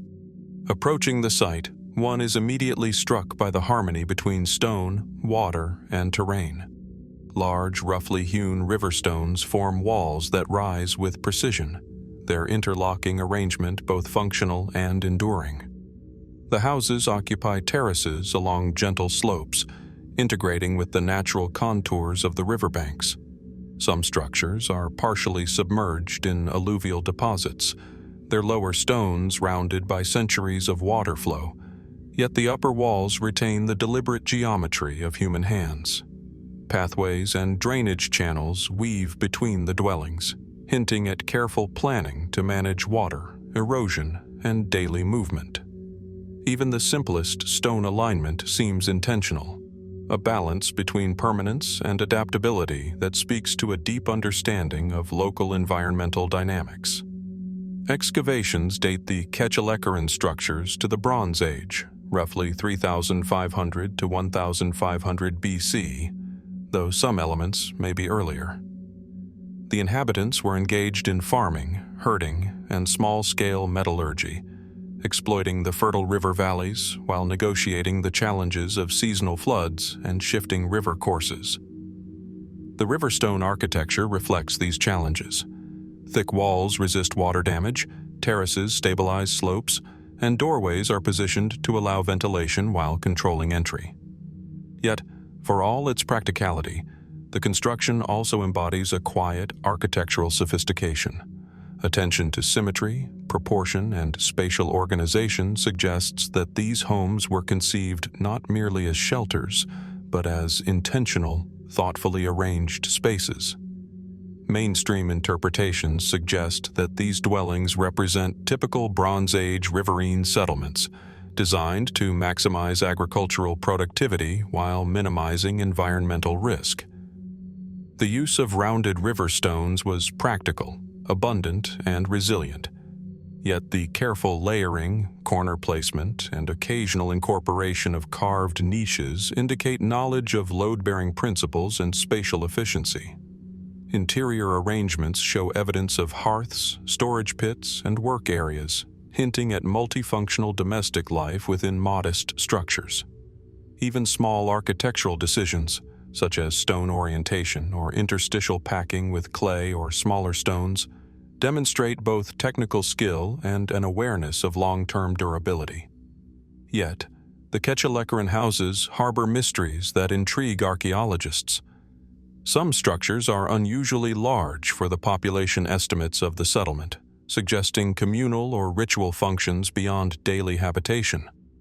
Others are aligned in patterns that seem to echo natural features: bends in the river, distant mountain ridges, or local springs.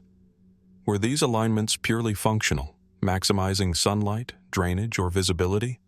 Or did they encode symbolic meaning, marking cosmological or territorial relationships?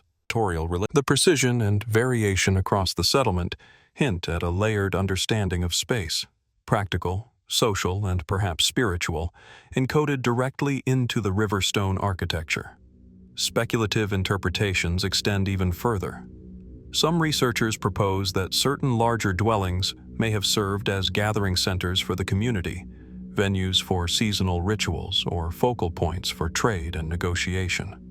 The deliberate positioning of entrances, thresholds, and interior divisions may reflect social hierarchy, gendered spaces, or ritualized movement through domestic interiors. Could the rounded river stones themselves carry symbolic significance, chosen not only for durability but for shape, texture, or connection to the flowing river that sustained the settlement? And might the entire arrangement of houses along the riverbank constitute a landscape-scale design, linking practical habitation with spiritual or cosmological understanding? The construction techniques provide further fascination. Transporting and arranging multi-ton riverstones along terraces and into stable walls without metal tools or complex machinery required both ingenuity and coordination. Some stones are partially shaped, while others are naturally rounded, yet all fit together with striking precision, suggesting empirical knowledge of weight distribution, friction, and structural stability.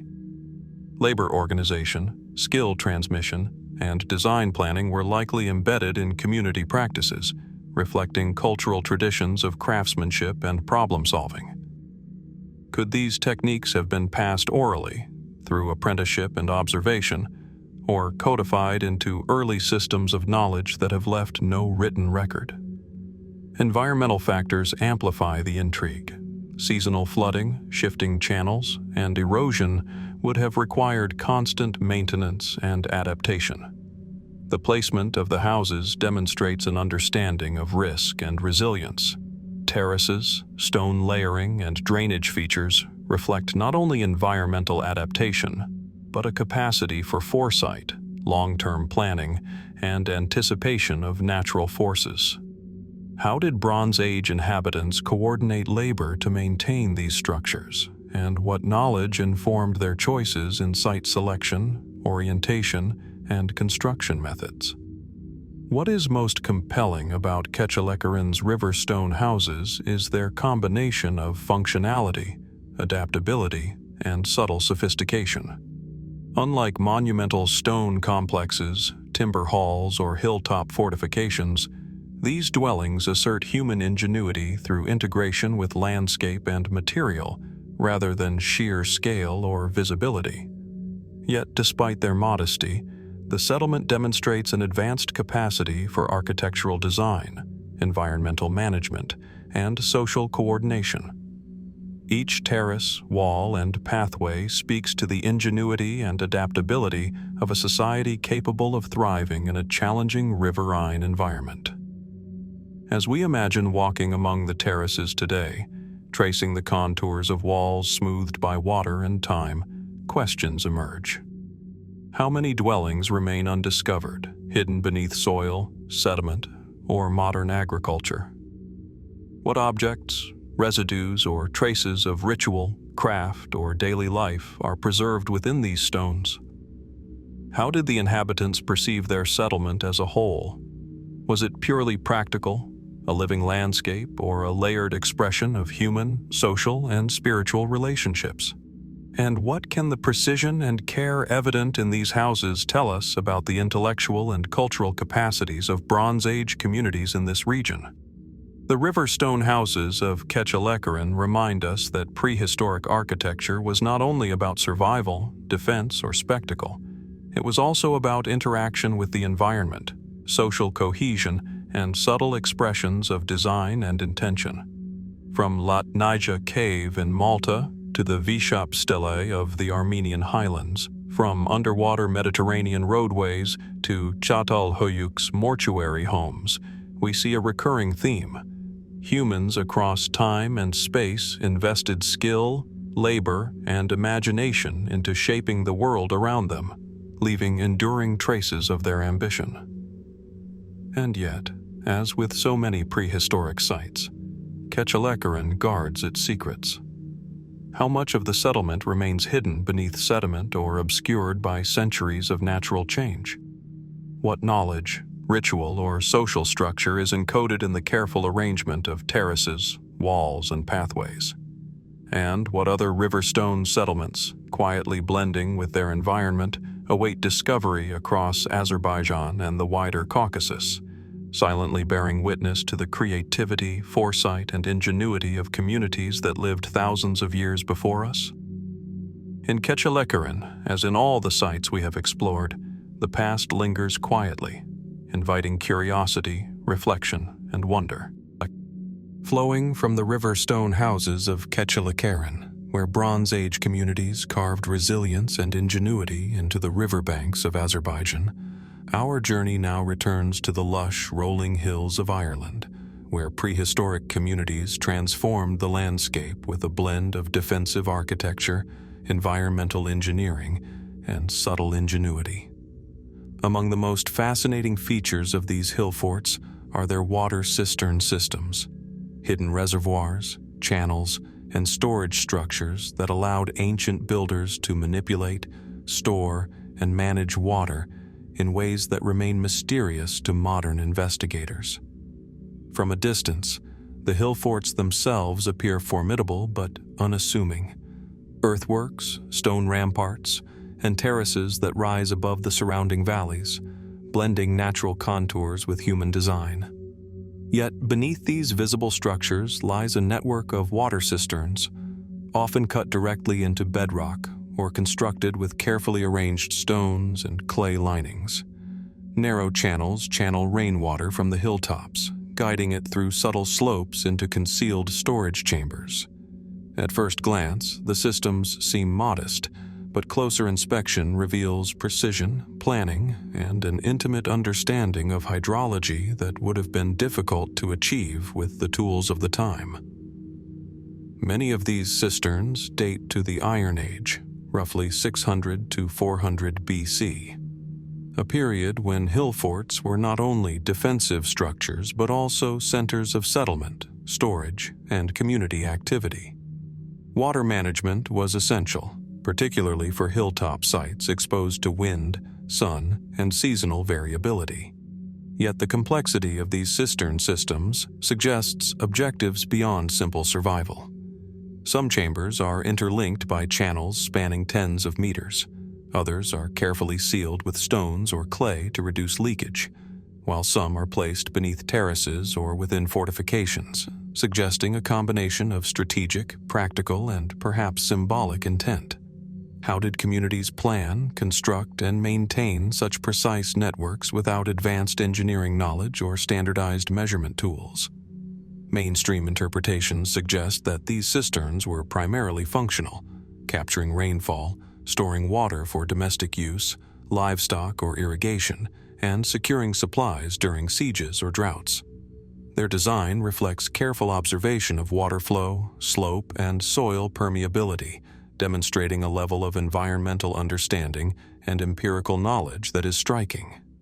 The interconnection of cisterns with terraces and walls further suggests that these water systems were integrated into broader architectural planning.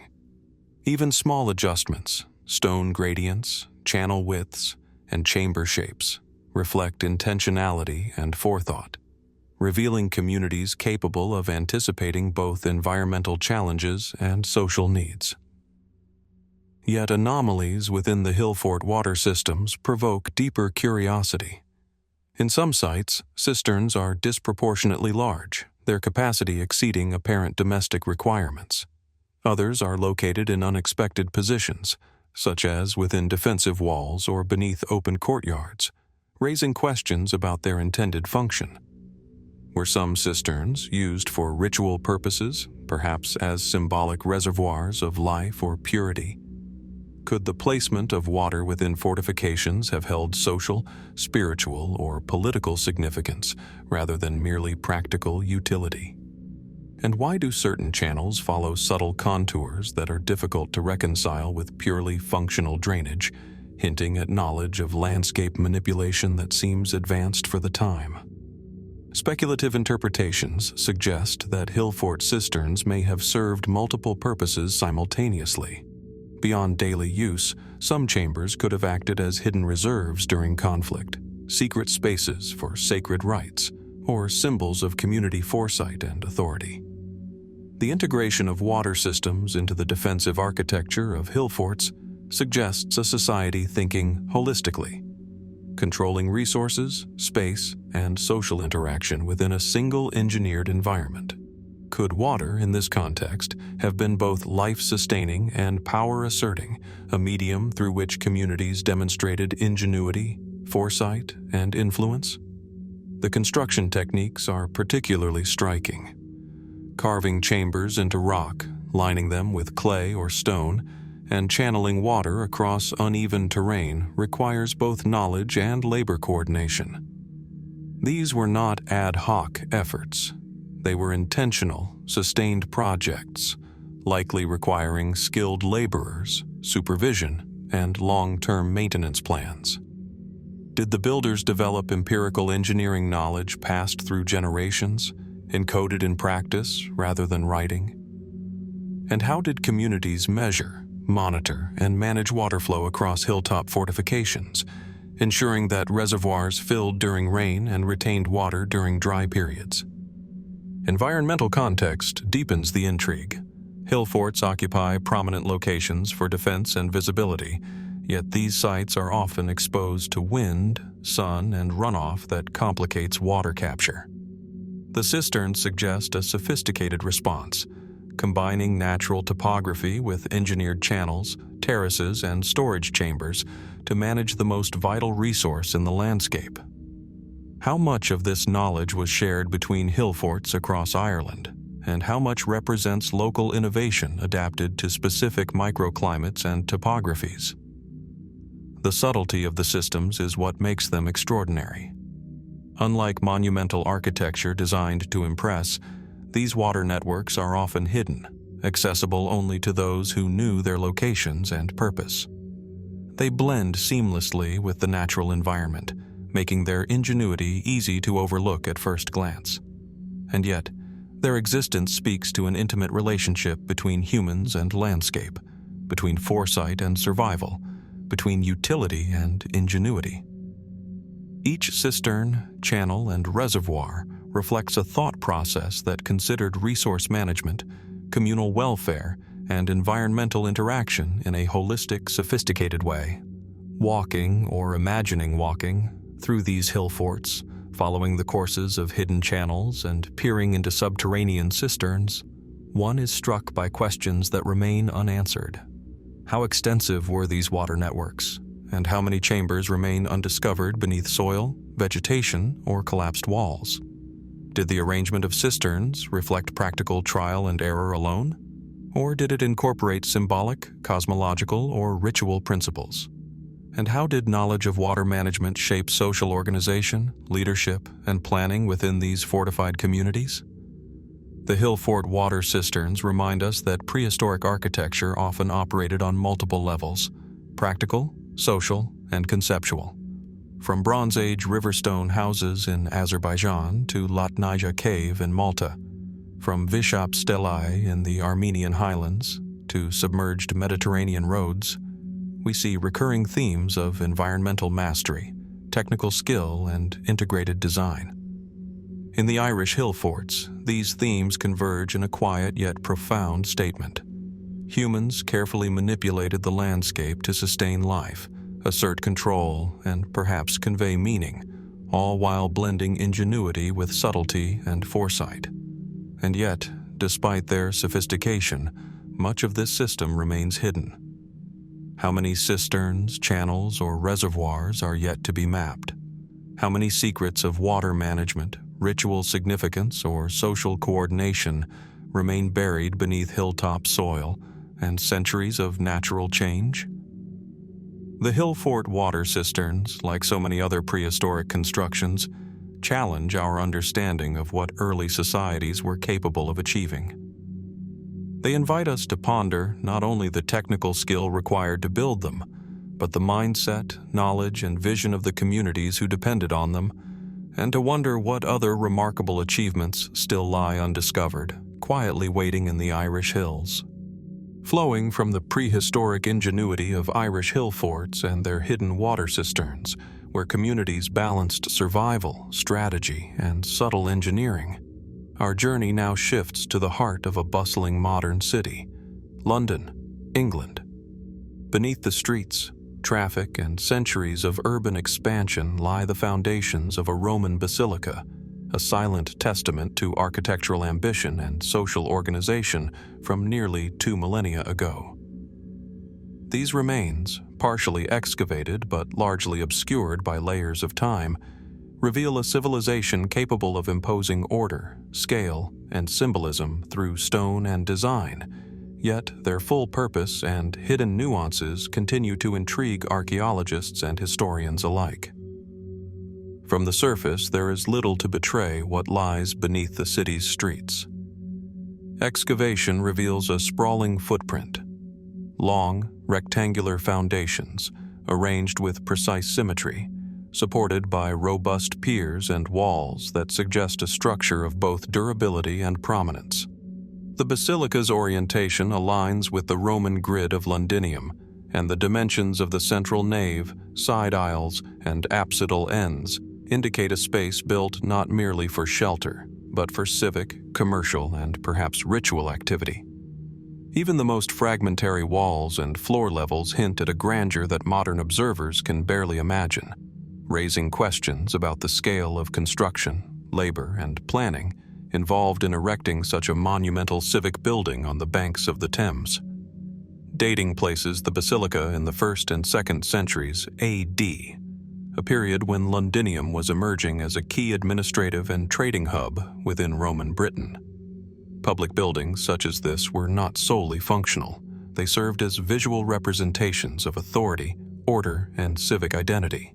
The foundation stones themselves were quarried, shaped, and transported from local and regional sources, arranged to bear weight and define space with a precision that attests to Roman engineering expertise. Yet, despite the relative abundance of comparative examples elsewhere in the empire, the London Basilica retains unique features, some anomalies that resist straightforward interpretation and hint at localized adaptation or unconventional purpose. Mainstream archaeology identifies Roman basilicas as multi-purpose civic structures. venues for administration, law courts, commercial exchange, and public assembly. In London, the basilica would have functioned as a hub of urban life, connecting economic activity with governance and social hierarchy. The scale and orientation of the foundations, the spacing of piers, and evidence of ancillary rooms all suggest a building designed for both efficiency and presence, a space capable of accommodating gatherings, facilitating commerce, and projecting the reach of imperial order.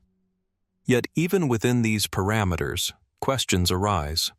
Why were certain rooms unusually deep or narrow? Why do some foundation walls display subtle curvature or irregular spacing that diverges from standard Roman architectural norms? Speculative interpretations explore these anomalies further.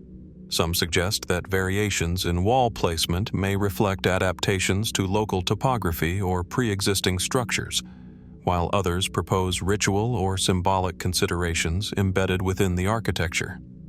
Could some chambers have been intended for ceremonial purposes, spaces where civic authority was enacted as much through spatial experience as through formal decree? Did the basilica incorporate local knowledge or pre-Roman traditions, blending indigenous spatial concepts with Roman forms? And what role did environmental factors such as proximity to the Thames or underlying geology play in shaping decisions about foundation depth, orientation, and construction method? The construction techniques themselves are a study in skill and ingenuity. Laying massive foundation stones to exacting specifications on soft riverine soils required an understanding of weight distribution, compaction, and long-term stability. Builders would have needed to coordinate labor, manage materials, and anticipate both immediate and long-term settlement of the structure. Even fragmentary remains hint at advanced methods.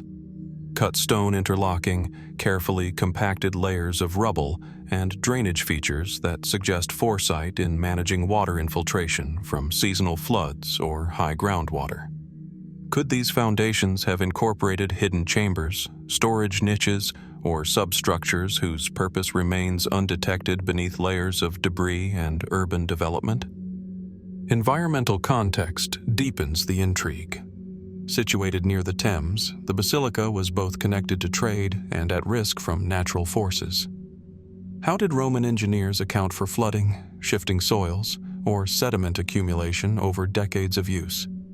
Did the foundations encode an early understanding of resilience, anticipating environmental change in ways that would have influenced both construction and long-term maintenance? And how much of the surrounding urban grid, roads, forums, ancillary buildings, was coordinated with this central civic structure, forming an integrated landscape of power, commerce, and social control?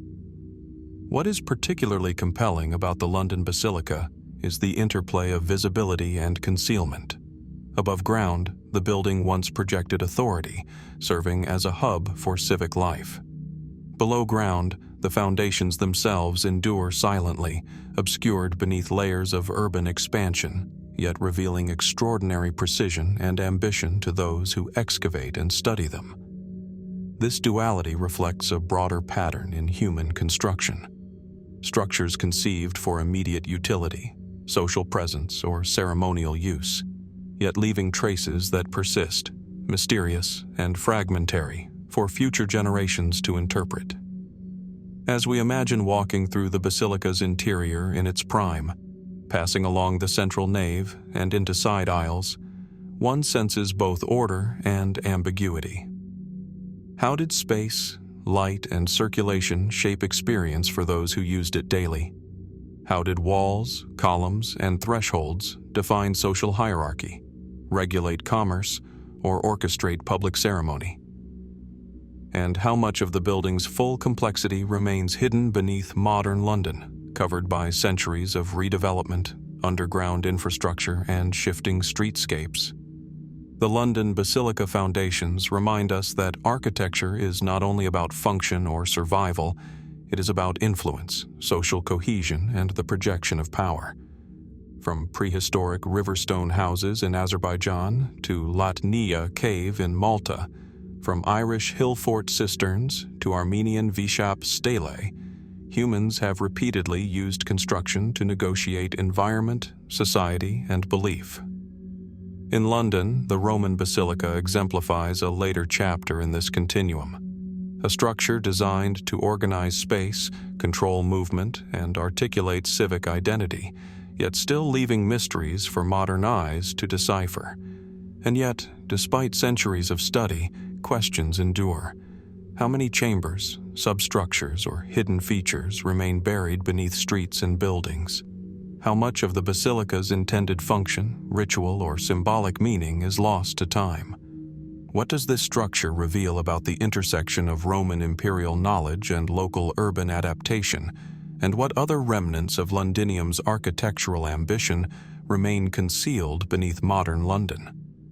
The Roman basilica foundations, like so many of the prehistoric sites we have explored, invite curiosity and reflection, reminding us that the built environment, whether ancient or more recent, holds secrets still waiting to be discovered. Mist rising off the low-lying marshes of East Suffolk catches the pale light of early morning, softening the contours of the rolling fields. Here, the wind moves almost imperceptibly through the reeds, carrying a whisper of centuries past. At first glance, the landscape seems ordinary. Gently undulating farmland interrupted only by hedgerows and narrow lanes. Yet beneath this tranquil surface lies a fragment of a world largely forgotten. The remnants of an Anglo-Saxon longhouse village, a settlement that, for a fleeting moment in time, was home to a small but vibrant community of early medieval England. The longhouses themselves, though now reduced to subtle earthworks and scattered post holes, hint at the architectural ingenuity of their builders. Imagine walking along the worn paths where these timber-framed homes once stood. Each dwelling was rectangular, long and narrow, with thatched roofs sloping to the ground, walls of wattle and daub standing sentinel over the lives that unfolded within. Archaeologists suggest that these structures could accommodate not only families but livestock, a reflection of a society where human and animal life were intimately intertwined. Yet there is something almost eerie about these remnants. The alignment of the longhouses, carefully ordered along the contours of the land, hints at a deeper knowledge of geometry, drainage, and environmental adaptation. Could these arrangements have been purely practical, designed to shield inhabitants from winter winds and seasonal floods? Or is it possible that a more subtle order, perhaps symbolic or ritualistic, was encoded into the layout of the village? Theories abound. Some researchers argue that Anglo-Saxon settlements followed a pattern dictated by family hierarchies and communal space. Others note anomalies, structures placed at precise angles or distances that defy easy explanation. Were these just coincidences of human planning or evidence of an ancient understanding we no longer fully grasp? Excavations have revealed traces of everyday life, broken pottery, iron tools, fragments of jewelry, and the occasional ornamented buckle. Each object tells a story, yet also deepens the mystery. Why are certain areas densely packed with artifacts while others, seemingly central, remain strangely barren? The standard explanation suggests that some spaces were communal or ceremonial, their objects perishable or carefully removed. Still, the uneven distribution of material culture raises questions. Were these longhouses simply homes, or did they serve multiple, overlapping purposes? Domestic, spiritual, and social, all hidden beneath layers of soil and time. One of the most compelling discoveries lies beneath the surface, detectable only through careful excavation and geophysical surveying. Subtle depressions and raised banks hint at an intricate network of pathways and enclosures. The pattern resembles a living organism, a village whose design may have been guided not solely by human convenience, but by principles we struggle to understand. Scholars have speculated about influences ranging from Roman surveying methods to native cosmology, and even possibilities that brush against the edge of the unexplained. Could these settlements, seemingly so ordinary, encode knowledge about astronomy, the seasons, or even older traditions predating the Anglo-Saxon arrival? The surrounding landscape deepens the sense of mystery. East Suffolk is dotted with natural features that may have influenced settlement placement. Small rivers and brooks that flood in winter, rising ground that offers vantage points over marshes, and woods that hold traces of far older activity. Some of these features seem to echo in the village's layout, as if the builders were responding to an inherited understanding of the land itself. Could the villagers have been preserving memory, cultural, spiritual, perhaps even mystical, through the positioning of their homes? Even the human remains tell only part of the story. Burial practices in the area, carefully excavated by archaeologists, reveal both continuity and divergence from known Anglo-Saxon traditions. Some graves are modest, aligned with Christian conventions of the time. Others are conspicuously placed at odd angles or accompanied by unusual grave goods. The anomalies provoke questions. Were these exceptions personal, accidental, or evidence of a belief system that has vanished without record? And why do some longhouses contain evidence of ritualistic activity? Hearths deliberately burned, objects arranged in precise patterns, when neighboring structures show no such signs. Intriguingly, the village does not exist in isolation. Similar settlements stretch across the East Anglian landscape, forming a network of communities that may have shared more than trade and family ties. Connections between them, visible in pottery styles, shared construction methods, and the distribution of certain artifact types, suggest a broader culture of communication and influence. Yet despite these links, each village retains an individuality that hints at local knowledge or traditions. Could some secret have been preserved in these layouts, lost only when oral histories faded? As the sun dips low over East Suffolk, the Longhouse village seems to hold its breath. The wind rustles through the reeds once more, carrying echoes of a life that vanished nearly a millennium ago. What drove the choices of these early settlers? Was it purely necessity, or did some hidden logic guide their hands and feet? The earth, though disturbed by centuries of agriculture and modern development, still holds answers in its silent, patient way. And so, we are left with questions rather than conclusions. What stories remain hidden beneath the layers of soil and memory? What knowledge did these villagers possess? And why did it vanish so completely, leaving only faint impressions and subtle alignments to tease our curiosity? As we peer into the past, the Anglo-Saxon Longhouse village of East Suffolk reminds us that history is not always tidy or fully knowable. Sometimes, the most profound truths lie not in the certainties we uncover, but in the mysteries that continue to whisper across the landscape, inviting us to wonder what might still be hidden. The morning sun spills across the Aegean coastline, gilding the cliffs of Assos with a warm, amber light. From this vantage, the ancient city unfolds like a page torn from history, its stone streets winding purposefully between remnants of once bustling marketplaces and workshops. The salty breeze carries the faint scent of the sea and a whisper of antiquity, a tangible reminder that this place has witnessed centuries of human ambition and enterprise. Here, on this craggy promontory overlooking the turquoise waters, the echoes of Roman merchants, artisans, and laborers linger, faint but insistent. The market of Assos, though long silent, speaks volumes. Its rectangular courtyard, now defined by weathered foundations and scattered column fragments, was once a hive of activity. Merchants would have lined its edges, their wares, ceramics, olive oil, textiles, and exotic imports from across the Mediterranean, displayed with meticulous care.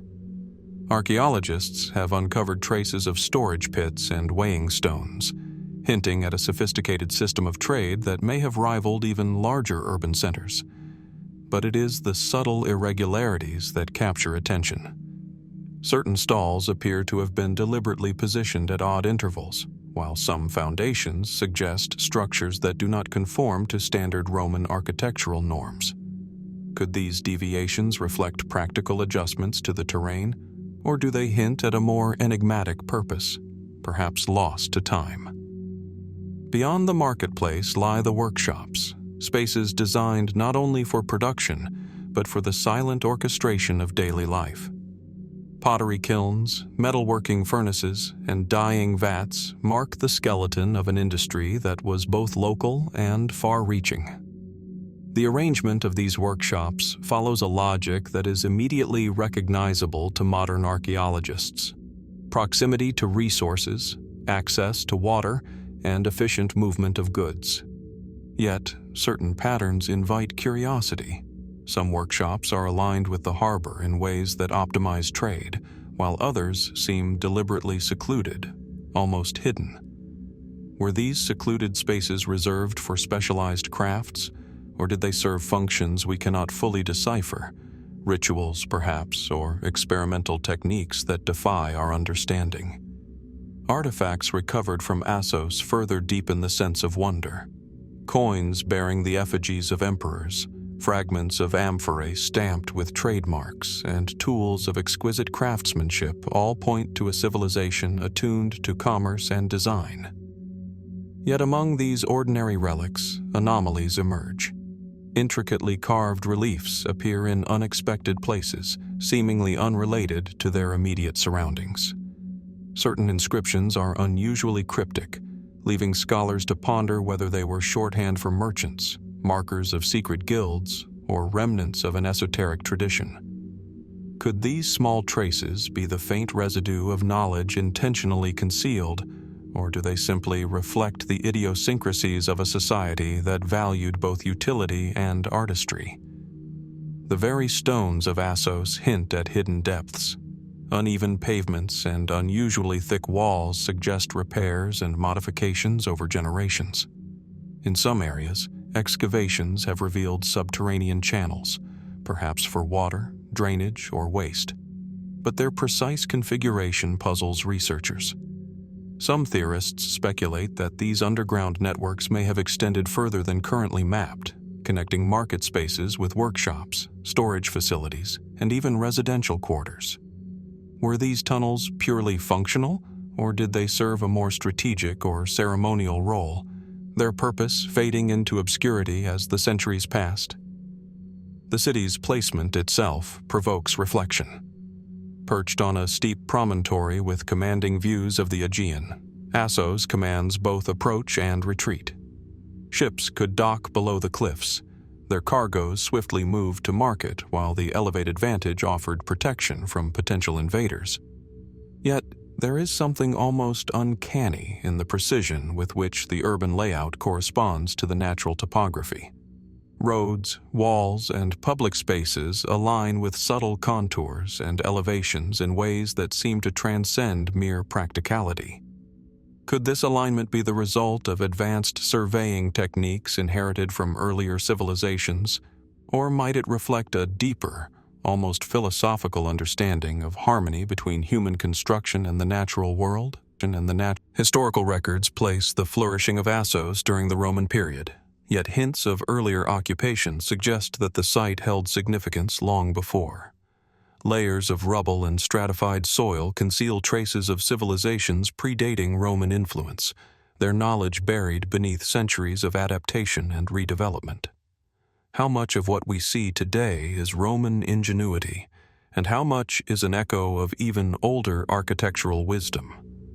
The possibility lingers, unsettling yet compelling, that the Roman builders, remarkable as they were, may have been building atop an inherited framework of knowledge whose origin we can only guess. As one wanders the ruins today, the sense of time becomes fluid. The clatter of daily trade, the hiss of furnaces, and the measured footsteps of merchants seem almost audible in the quiet wind. Yet, for all the meticulous reconstruction by historians and archaeologists, questions remain. Why were certain workshops abandoned abruptly? Why do some market foundations resist easy categorization? Could there have been knowledge, techniques, or even cultural practices that have vanished entirely, leaving only the faintest trace in stone and soil? And so, standing on the weathered stones of Assos, gazing at the sea that has borne witness to millennia of human endeavor, one cannot help but wonder, what lies hidden beneath the familiar layout of markets and workshops? What knowledge has been lost, and what truths remain encoded in these stones, waiting to be discovered?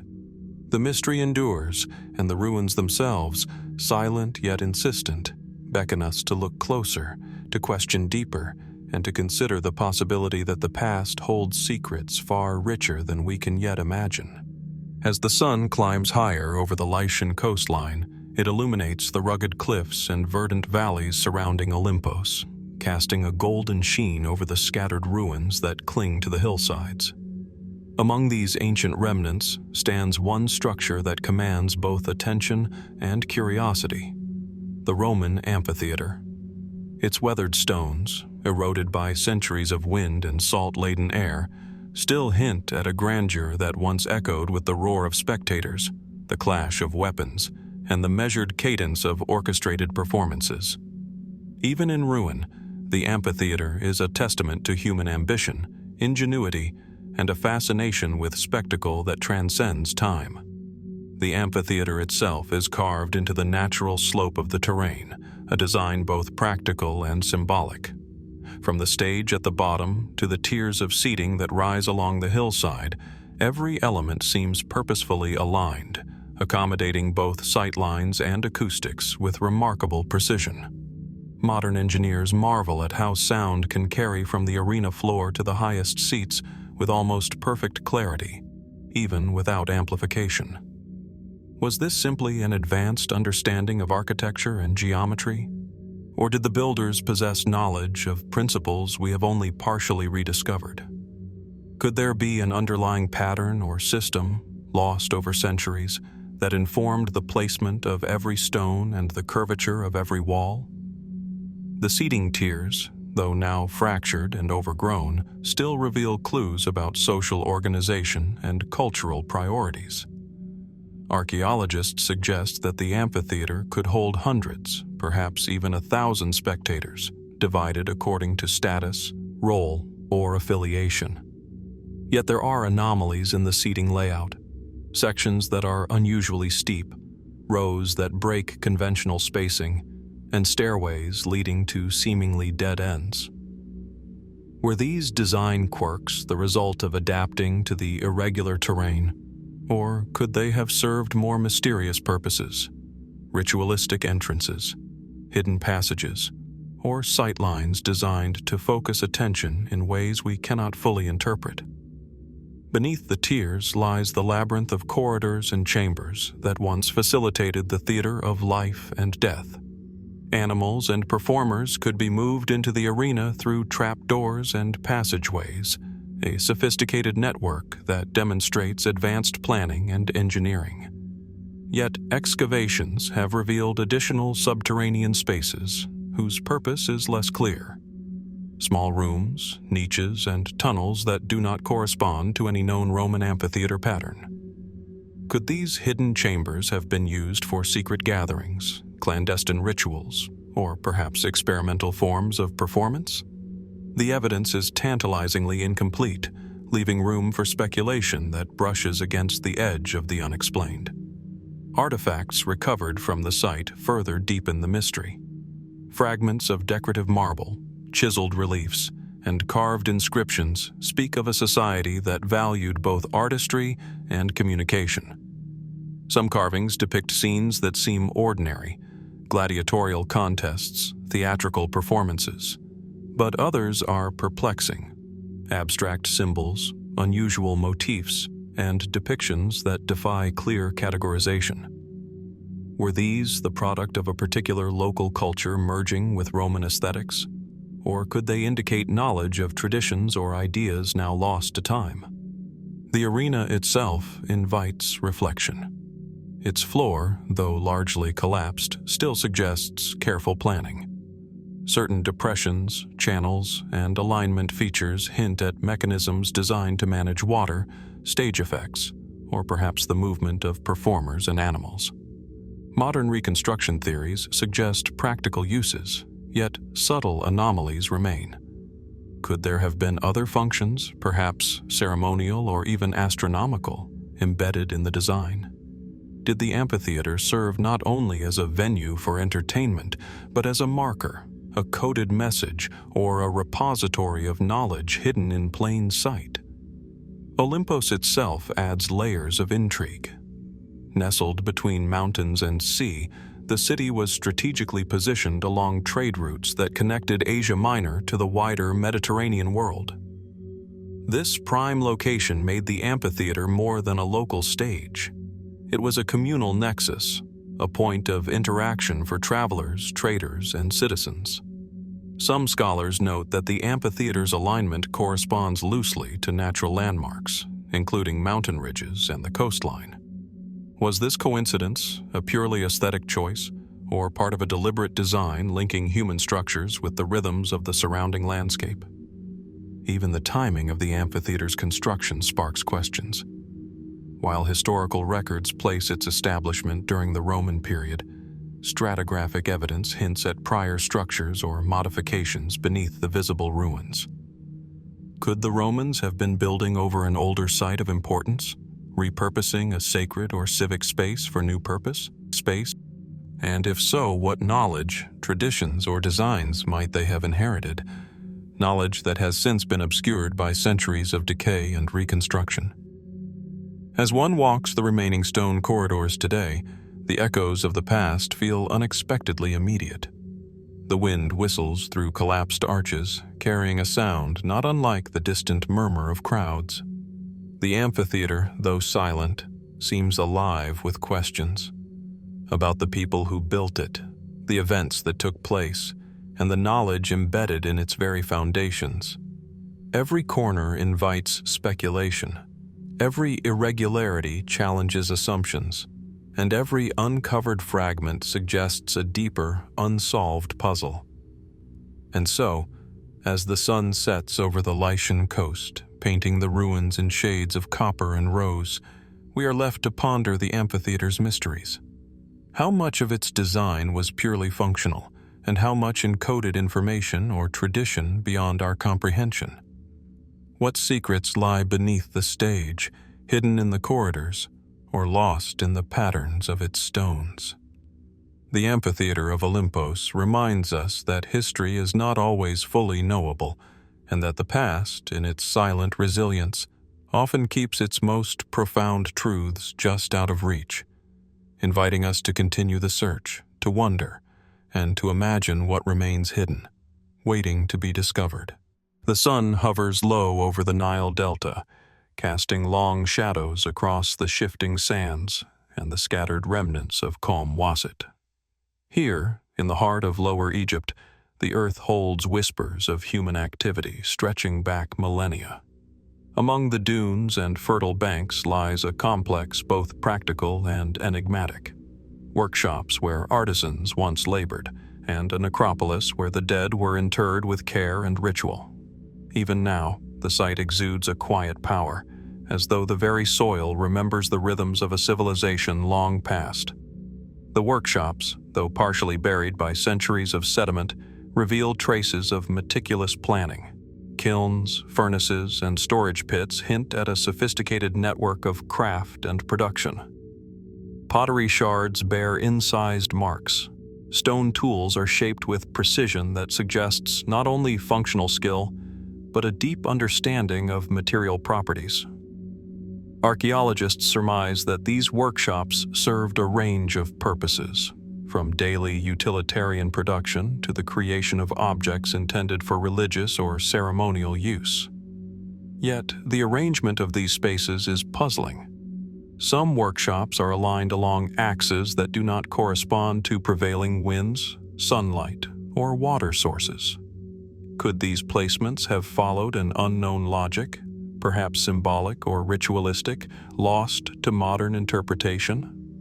Artifacts recovered here add layers of intrigue. Clay figurines, inscribed tablets, and fragments of ornate vessels speak of a culture highly attuned to both craft and meaning. Yet some objects defy classification. Small, geometrically precise carvings appear alongside conventional items, suggesting knowledge or practice that may have been specialized, secret, or esoteric. Were these tools and objects merely functional, or did they serve a dual purpose, mediating between the practical and the spiritual, leaving subtle traces for future generations to uncover? Just beyond the workshops lies the necropolis, an expanse of tombs carved into the soft earth and occasionally reinforced with stone. The tombs themselves vary dramatically in scale and complexity, from modest pits to elaborate subterranean chambers. Some graves contain rich assemblages of pottery, jewelry, and amulets, while others are astonishingly sparse. Why such disparity? Was it a reflection of social hierarchy, wealth, or occupation? Or could it indicate a system of spiritual significance now lost to time?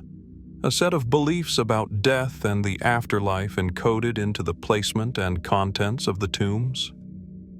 The architecture of the necropolis raises further questions. Certain tombs are aligned precisely along subtle topographical contours, creating sight lines that stretch across the desert and toward the river. Others are positioned at angles that seem arbitrary yet deliberate, hinting at principles of cosmic or ritual alignment. Could these orientations correspond to celestial phenomena, seasonal cycles, or older sacred traditions? The possibility that the living and the dead were linked through geometry, direction, and landscape adds a layer of mystery that refuses easy explanation. Evidence suggests an intimate relationship between the workshops and the necropolis. Items produced in the workshops, tools, vessels, and ceremonial objects appear within the tombs, sometimes in forms that suggest specialized knowledge. Was there a deliberate transmission of craft into the realm of the dead, a symbolic continuation of daily life into the afterlife? Or might these connections hint at something more complex, a society in which labor, ritual, and memory were intertwined in ways we only partially comprehend today? Kom Wasset's location itself invites speculation. Situated between the Nile's fertile floodplain and the encroaching desert, the settlement was both protected and exposed. It thrived on the lifeblood of the river while maintaining proximity to the harshness of the surrounding sands.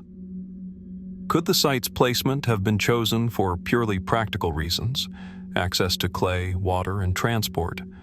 Or did its founders perceive a hidden significance in the geography, a spiritual or symbolic resonance now lost?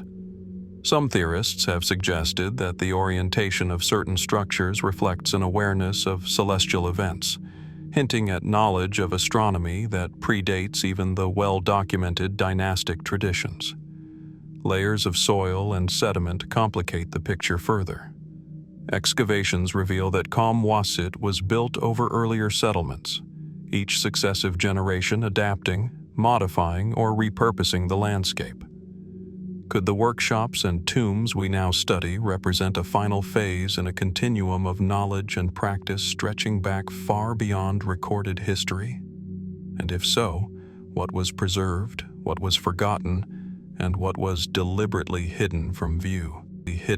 Walking through the remains today, one senses the rhythm of lives once lived, the clatter of hammers, the hiss of kilns, the measured solemnity of burial rites. Yet the silence that now pervades the site is as compelling as the artifacts themselves, a reminder that for all we can uncover, some truths remain elusive. Every anomaly, every deviation from expected patterns raises questions about what has been lost to time and what knowledge may lie still buried beneath the shifting sands. And so, Kom Wasset stands as both a monument and a mystery. Its workshops whisper of human ingenuity and artistry, while its necropolis speaks of reverence, ritual, and perhaps unrecorded knowledge. How much did the living intend to preserve for the dead? And how much was meant to be hidden, encrypted in materials, geometry, and placement? What secrets have been carried through centuries, only to elude our understanding? The answers, if they exist, remain obscured, waiting for the patient observer to notice the faintest traces, to question the ordinary, and to wonder what still lies beneath the surface, invisible yet insistent. Flowing from the industrious workshops and solemn necropolis of Wasit, where craft and mortality intertwined in the arid plains of Egypt, our journey now moves northward to the desert plateau near modern-day Cairo, where the Sun Temple of Ra at Abu Ghorab rises, or once rose, as a monumental testament to ancient devotion. Unlike the functional pragmatism of workshops or the hidden traces of burial spaces, the Sun Temple is an assertion of cosmic order, celestial alignment, and spiritual authority, carved into the landscape with precision and imagination. Here, stone, sand, and human vision converge in a space designed to connect the earthly and divine, leaving echoes of ingenuity and mystery that still resonate today. Approaching the site, one is struck by the scale and symmetry. Remnants of massive stone enclosures, ceremonial courtyards, and altars suggest an architectural program conceived with both grandeur and cosmic significance. The layout, rectilinear, ordered, and oriented, points toward the path of the sun across the sky, underscoring the temple's function as a site of solar worship. Massive basalt and limestone blocks, carefully cut and positioned, hint at construction techniques that required not only skill, but a sophisticated understanding of geometry, labor coordination, and environmental adaptation. Even the eroded remains whisper of precision, intention, and human ambition directed toward the heavens. Historical analysis dates the temple to the reign of Nusret-Ini, around 2450 BC, during Egypt's 5th dynasty. Sun temples were extraordinary undertakings, designed to honor Ra, the sun god, and to express pharaonic authority through alignment, symbolism, and ritual. The primary components include a large open courtyard, a stone obelisk base, offering tables, and adjacent subsidiary structures that likely housed priests, storage, or preparation areas. Excavations reveal traces of intricate reliefs, inscriptions, and ceremonial pathways, although much has been lost to time, weathering, and human interference. Yet even in their fragmentary state, the ruins provoke questions about construction methods, ritual practices, and the broader social and cosmological systems they embodied. Mainstream interpretations emphasize the temple's role as a center of solar cult activity. Courtyards were open to the sky, oriented to capture the sun's movement, while altars and offering tables facilitated ritual ceremonies meant to maintain cosmic harmony. The obelisk, rising from a square foundation, symbolized the sun's rays touching the earth, reinforcing the king's divine authority. Hieroglyphic inscriptions celebrate offerings and pharaonic piety, while adjacent structures suggest administrative functions supporting priests, ritual attendants, and storage of ceremonial goods. However, many questions remain. How were such precise alignments achieved without advanced surveying equipment? Were there unseen symbolic or ritual elements encoded in subtle architectural features? The construction techniques themselves hint at extraordinary ingenuity.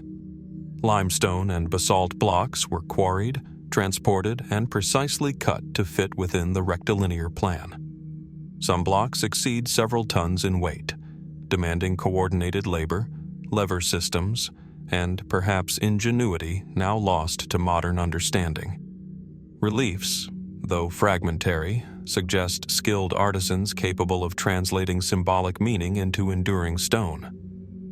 Could some of the most precise alignments or the positioning of subsidiary structures encode astronomical or calendrical knowledge beyond our current interpretation?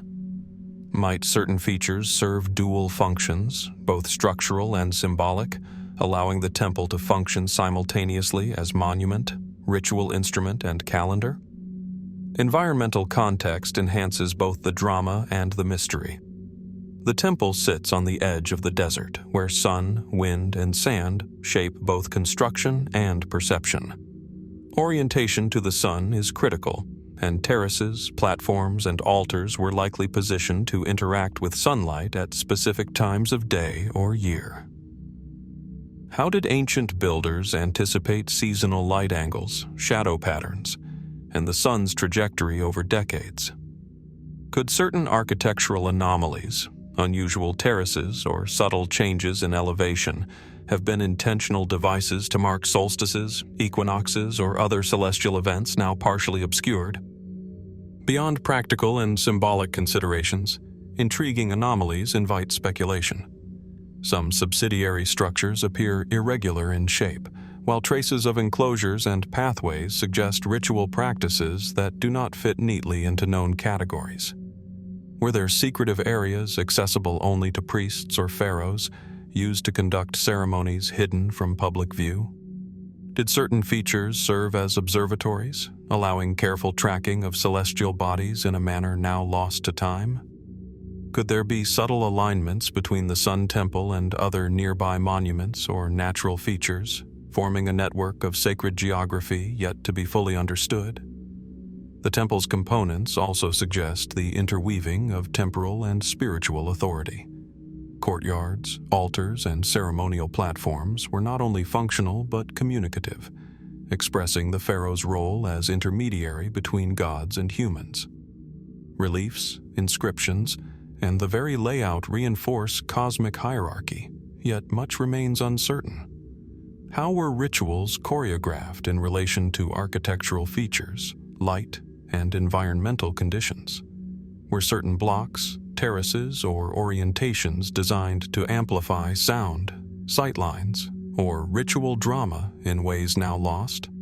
Could subtle cues embedded in stone reflect theological principles, solar symbolism, or calendrical systems beyond our comprehension?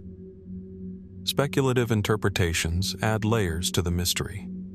Some scholars suggest that temples like Abu Ghorab functioned as early astronomical observatories, tracking solstices, equinoxes, or heliacal risings of stars. Others propose that certain terraces, altars, or reliefs encoded metaphysical principles, guiding both ritual practice and social organization. Could hidden chambers, unexcavated terraces, or now eroded reliefs reveal knowledge about solar cycles, religious cosmology, or political authority that is partially obscured by time? These possibilities, while speculative, underscore the temple's role as a multidimensional space, at once practical, symbolic, and cosmological. Walking through the site in imagination, one envisions priests tending altars as sunlight strikes carefully aligned platforms, obelisks casting shadows across courtyards, and offerings placed in precise patterns to honor Ra. The interplay of light, stone, and human action transforms architecture into ritual performance, where geometry, labor, and devotion converge. Could the Sun Temple have been designed to guide perception as much as to serve ceremonial function, directing attention, shaping experience, and connecting mortals to the celestial? And if so, what subtle features, now eroded or buried, encoded these intentional effects? Komwasit and Olympos may have engaged with commerce, craft, and public life, yet Abu Ghorab speaks to humanity's engagement with the cosmos. Here, stone and sand, light and shadow, align with the celestial to form a dialogue between earthbound labor and divine order. From workshops and necropolises to amphitheaters and markets, humans have repeatedly expressed knowledge, skill, and intent through construction. The Sun Temple adds a cosmic dimension, an assertion that architecture can communicate both practical and metaphysical understanding simultaneously. Even in ruin, The Sun Temple of Ra challenges us to see beyond the obvious. How many hidden terraces, altars, or subtle alignments remain obscured by erosion or incomplete excavation? What deeper knowledge of astronomy, ritual practice, or cosmology may have been encoded in architectural subtleties lost to the millennia? And how did the relationship between light, stone, and ritual guide both perception and belief in ways that are only partially recoverable today? The Sun Temple at Abu Ghorab, like the workshops of Qom-Wasit, the amphitheater of Olympos, or the markets of Assos, reminds us that ancient architecture is rarely singular in purpose. It embodies social, practical, and spiritual intentions simultaneously, and even fragmentary ruins preserve layers of meaning, ingenuity, and human ambition. Each stone, terrace, and altar is both evidence and enigma, inviting reflection, curiosity, and wonder. As we imagine the temple in its full glory, the sunlight glancing off obelisks, shadows stretching across ceremonial courtyards, and priests moving with purpose across stone terraces, we confront both human skill and the unknowable. How many insights, subtle alignments, or ritualized spaces remain hidden beneath the desert sands, waiting to be rediscovered? And what lessons might the Sun Temple still hold about humanity's enduring desire to shape space, connect with the cosmos, and leave an imprint that resonates across millennia? Flowing from the arid desert plains of Egypt, where the Sun Temple of Ra at Abu Ghorab stands as a testament to humanity's engagement with the cosmos, our journey now carries us far north, across temperate forests and rolling landscapes, to the prehistoric Hillfort remains of Eastern Europe, nestled in what is today Belarus. Here, atop gentle rises and strategic high points, traces of ancient fortifications emerge, earthen ramparts, ditches, and post holes hinting at a society deeply attuned to both defense and settlement. Unlike the monumental temples of the Nile, these hill forts were designed for survival, observation, and control, yet they retain an enigmatic quality, leaving us to wonder about the lives, knowledge, and intentions of their builders. At first sight, the hill fort appears as a modest elevation, partially overgrown with grass and woodland. Yet careful examination reveals the faint traces of circular or oval embankments, interrupted ditches, and remnants of wooden palisades. Excavation has uncovered post holes that mark long-gone structures, huts, storage facilities, and communal buildings, arranged along the crest and slopes of the hill. The layout reflects a balance between practical defense and social organization. Central spaces likely served communal functions, while outer areas provided protection and surveillance over the surrounding valleys and rivers. Even in ruin, the earthworks convey a deliberate design, suggesting foresight, planning, and coordinated labor. Archaeological dating places these constructions in the late Bronze Age to early Iron Age, roughly between 1200 and 500 BC. Hill forts of this period were widespread across Eastern Europe, serving multiple functions: defensive bastions in times of conflict, centers of trade or administration, and symbolic expressions of communal identity. The strategic siting, often on elevated ground with clear views of surrounding territories, reflects not only practical defensive considerations, but also a desire to project presence and authority. Yet, much about their internal organization, social hierarchy, and daily use remains obscure. How were these settlements planned, maintained, and governed? What unseen rituals or social practices shaped life within these embankments? Mainstream interpretations emphasize defense and habitation. The combination of ditches, ramparts, and palisades created formidable barriers against potential attackers, while internal structures accommodated domestic and communal needs. Pottery fragments, animal bones, and tools suggest subsistence through farming, hunting, and craft production. Yet anomalies invite deeper consideration. Some hill forts exhibit unusually deep or wide ditches, oversized central platforms, or irregular palisade arrangements that deviate from expected norms. Could these features indicate ceremonial spaces, elite structures, or community assembly areas rather than purely practical uses? Were certain anomalies connected to astronomical alignments, seasonal markers, or symbolic representation of social or spiritual hierarchies? Speculative perspectives explore these possibilities. Could some embankments have served as territorial markers, visible across distances, signaling political or spiritual authority? Might particular ditches or terraces correspond to solar or lunar cycles, guiding ritual or agricultural activity? Were internal building arrangements intentionally aligned to emphasize hierarchy, ritual procession, or communal visibility? While definitive evidence is limited, these questions highlight the potential for multi-layered interpretation, where practical fortification intersects with symbolic and social meaning. Construction methods reveal the skill and resourcefulness of prehistoric communities. Ramparts were created by heaping earth, reinforced with wooden palisades, and occasionally stabilized with stone foundations. Ditches were carefully excavated, sometimes with complex cross-sections designed for drainage, structural stability, and defensive advantage. The coordination required to organize labor, transport material, and sustain construction over weeks or months reflects sophisticated social organization. How much knowledge of soil mechanics, timber properties, and defensive design was transmitted orally? Were these features the result of trial and error, inherited tradition, or some systematic engineering practice that we can only partially reconstruct today? Environmental context further enriches the mystery.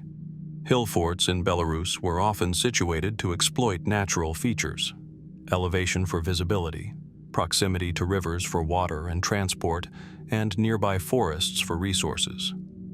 Yet these locations also posed challenges: exposure to weather, erosion, and potential isolation during winter months.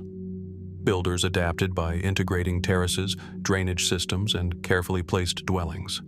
Did subtle placement of embankments, ditches, or platforms reflect seasonal observation, environmental management, or long-term planning that transcended simple defensive logic? How did these communities balance the constraints of environment with social, ritual, and practical needs? The interplay between visible structures and what lies beneath or beyond is particularly compelling. Post holes hint at timber buildings that have vanished, while deep ditches may conceal subterranean storage pits or ritual spaces. Could some embankments contain hidden features, deliberately concealed for security, ceremony, or social signaling? Were certain pathways or internal divisions intended to regulate movement, social interaction, or access to sacred or elite spaces? And how might oral knowledge, ritual practice, or communal memory have guided use of these spaces in ways that left little direct archaeological trace? Walking mentally through a hill fort, one can imagine the rhythms of daily life: the rise of smoke from hearths, the rhythmic pounding of grain, the movement of people along terraced paths, the coordination of labor for maintenance, and perhaps the quiet preparation for ceremonies or conflict. These were spaces simultaneously practical, social, and symbolic. Could the irregularities observed in the earthworks, unexpected terrace shapes, unusually deep ditches, or asymmetrical palisades, represent intentional design decisions encoding cultural knowledge, hierarchy, or spiritual principles? Hill forts also illuminate the continuum of human ingenuity. From sun temples aligning with celestial cycles in Egypt, to Roman amphitheaters choreographing movement and spectacle, humans have consistently manipulated terrain, materials, and space to meet both tangible and intangible needs. In Belarus, prehistoric communities shaped hills and ditches not only for survival but potentially for social cohesion, ritual observance, and symbolic expression. The marks left on the landscape, visible yet fragmentary, invite us to reconstruct patterns of thought, organization, and intention that transcend the purely functional. Even after extensive excavation and study, much remains unresolved. How many hidden features, storage pits, subterranean chambers, or ritual spaces, remain beneath the embankments or forested slopes? How were internal social hierarchies reflected in building placement, access routes, or communal spaces? And what forms of knowledge, encoded in subtle earthworks, alignments, or construction choices, remain inaccessible to modern interpretation? The Eastern European hill forts of Belarus, like the workshops of Komwasit, the Sun Temple of Ra, or the amphitheater of Olympos, remind us that ancient architecture often embodies multiple layers of meaning. Structures are simultaneously practical, social, and symbolic, blending defense, habitation, and ritual. Each rampart, ditch, and post hole preserves evidence of labor, coordination, and foresight, yet also conceals questions that challenge our understanding. As we imagine the hill fort in its prime, the rise and fall of earthen terraces, the movement of people across palisades, the hum of daily life interwoven with ritual and defense, we confront both the skill of prehistoric builders and the limits of our knowledge. How much remains hidden, waiting beneath layers of earth, vegetation, and centuries of history to illuminate the lives, beliefs, and ingenuity of those who shaped these landscapes? And how might these quiet hills continue to speak, offering fragments of insight into societies that balanced survival, social order, and the unknown in ways that resonate across time? Flowing from the prehistoric hill forts of Belarus, where earth, wood, and human ingenuity formed defensive yet enigmatic spaces, we now return to the highlands of southeastern Türkiye, to one of the oldest monumental constructions known to humanity. Göbekli-Tepe. Here, on a remote plateau overlooking the Fertile Crescent, massive stone pillars rise from the ground like frozen sentinels of an unknowable past. Some bear abstract reliefs of animals, while others, strikingly, display carved human faces, their expressions at once haunting and inscrutable. Unlike settlements or temples built for practical habitation or solar observation, Göbekli-Tepe seems deliberately designed to provoke reflection, awe, and perhaps even reverence. Approaching the site today, one can sense its scale and ambition even through fragmented remains. Circular and oval enclosures, defined by enormous T-shaped pillars, emerge from layers of soil painstakingly excavated by archaeologists. Each pillar, some weighing several tons, is carefully oriented within its enclosure, often paired or aligned to create symmetry and rhythm. The human face carvings, deeply abstract yet undeniably anthropomorphic, appear on select pillars, sometimes at eye level, sometimes higher, inviting contemplation. Who envisioned such forms, and why were these faces chosen to punctuate monumental stone structures? Dating places the primary construction at around 9,600 to 8,200 BC during the pre-pottery Neolithic period. This predates both agriculture and permanent settlements in the region, challenging conventional ideas about the drivers of monumental architecture. Traditionally, large-scale construction is thought to emerge after food surpluses. Yet Göbekli-Tepe suggests that ritual, social cohesion, or symbolic expression may have motivated people to mobilize labor before domestication had fully taken root. Could human imagination and communal ritual have been sufficient to inspire structures of such scale? Mainstream interpretations suggest that Göbekli-Tepe functioned as a ceremonial or cultic center. The arrangement of pillars, the carvings of animals, and the orientation of enclosures indicate deliberate symbolic intent. Some scholars propose that the site was a gathering place for dispersed communities, serving both religious and social functions, while others highlight the potential astronomical alignments embedded in the layout. Yet questions persist. Why were some pillars adorned with human faces, while others were not? Were these faces meant to represent deities, ancestors, or abstract concepts? And how did the interplay of sculpture, enclosure, and landscape convey meaning to those who first walked these spaces? Construction techniques are remarkable, especially considering the era. Pillars were quarried, transported, and erected using methods that remain partially speculative.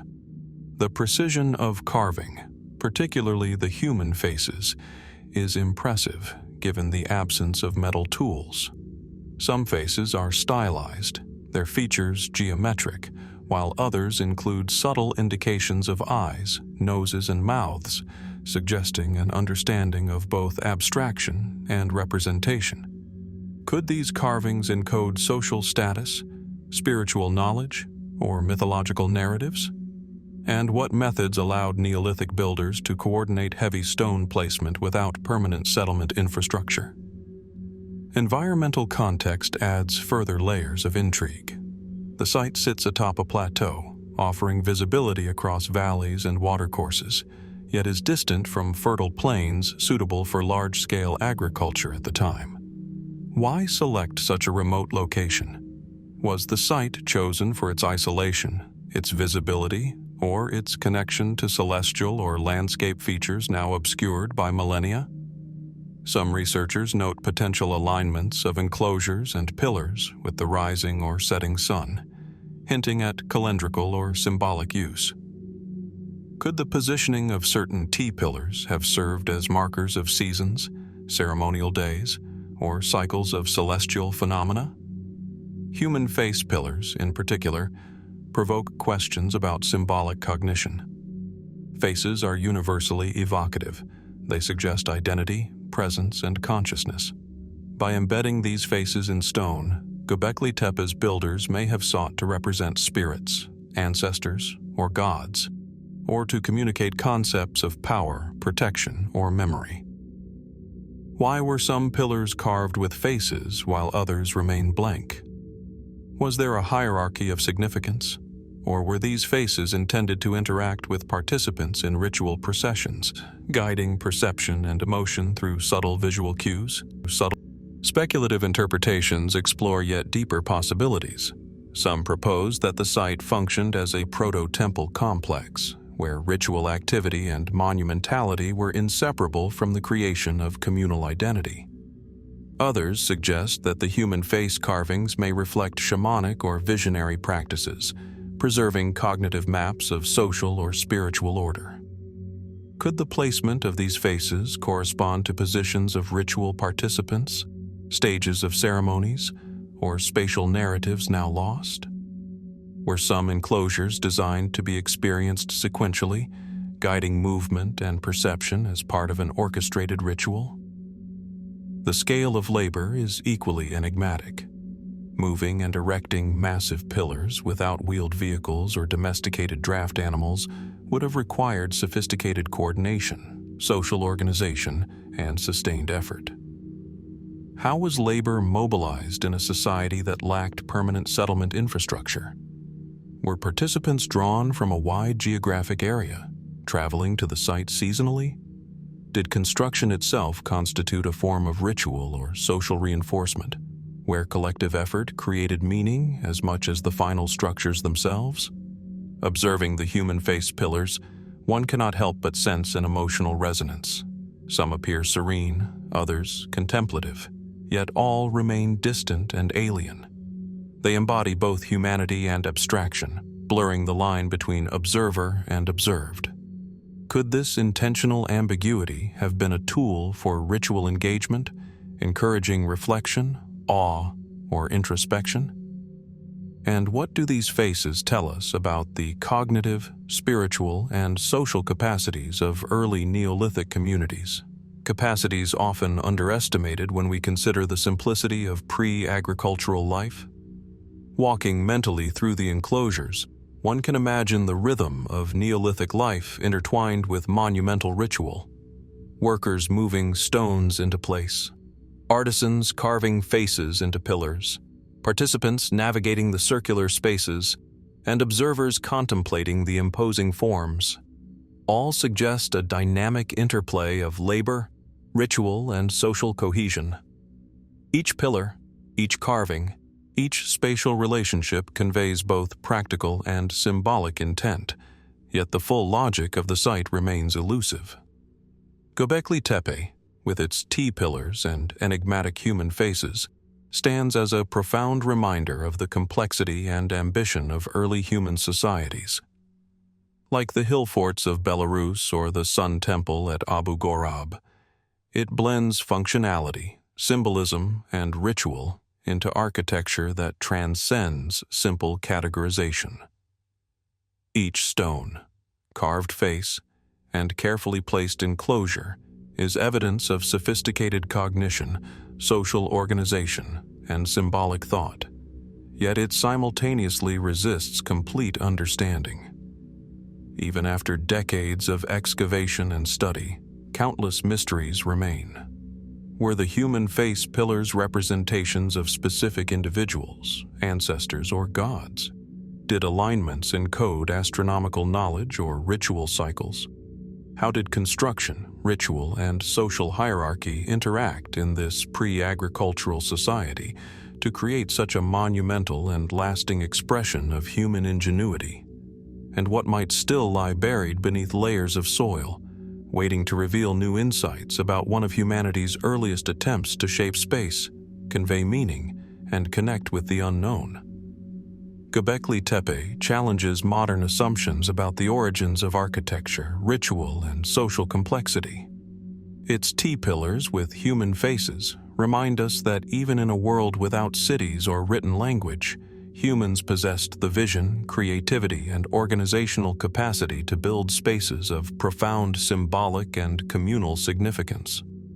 And as we peer across the ancient plateau, imagining the hands that carved, raised, and arranged these massive stones, we are left with a deep sense of wonder and the realization that much of this extraordinary world remains hidden, waiting for discovery.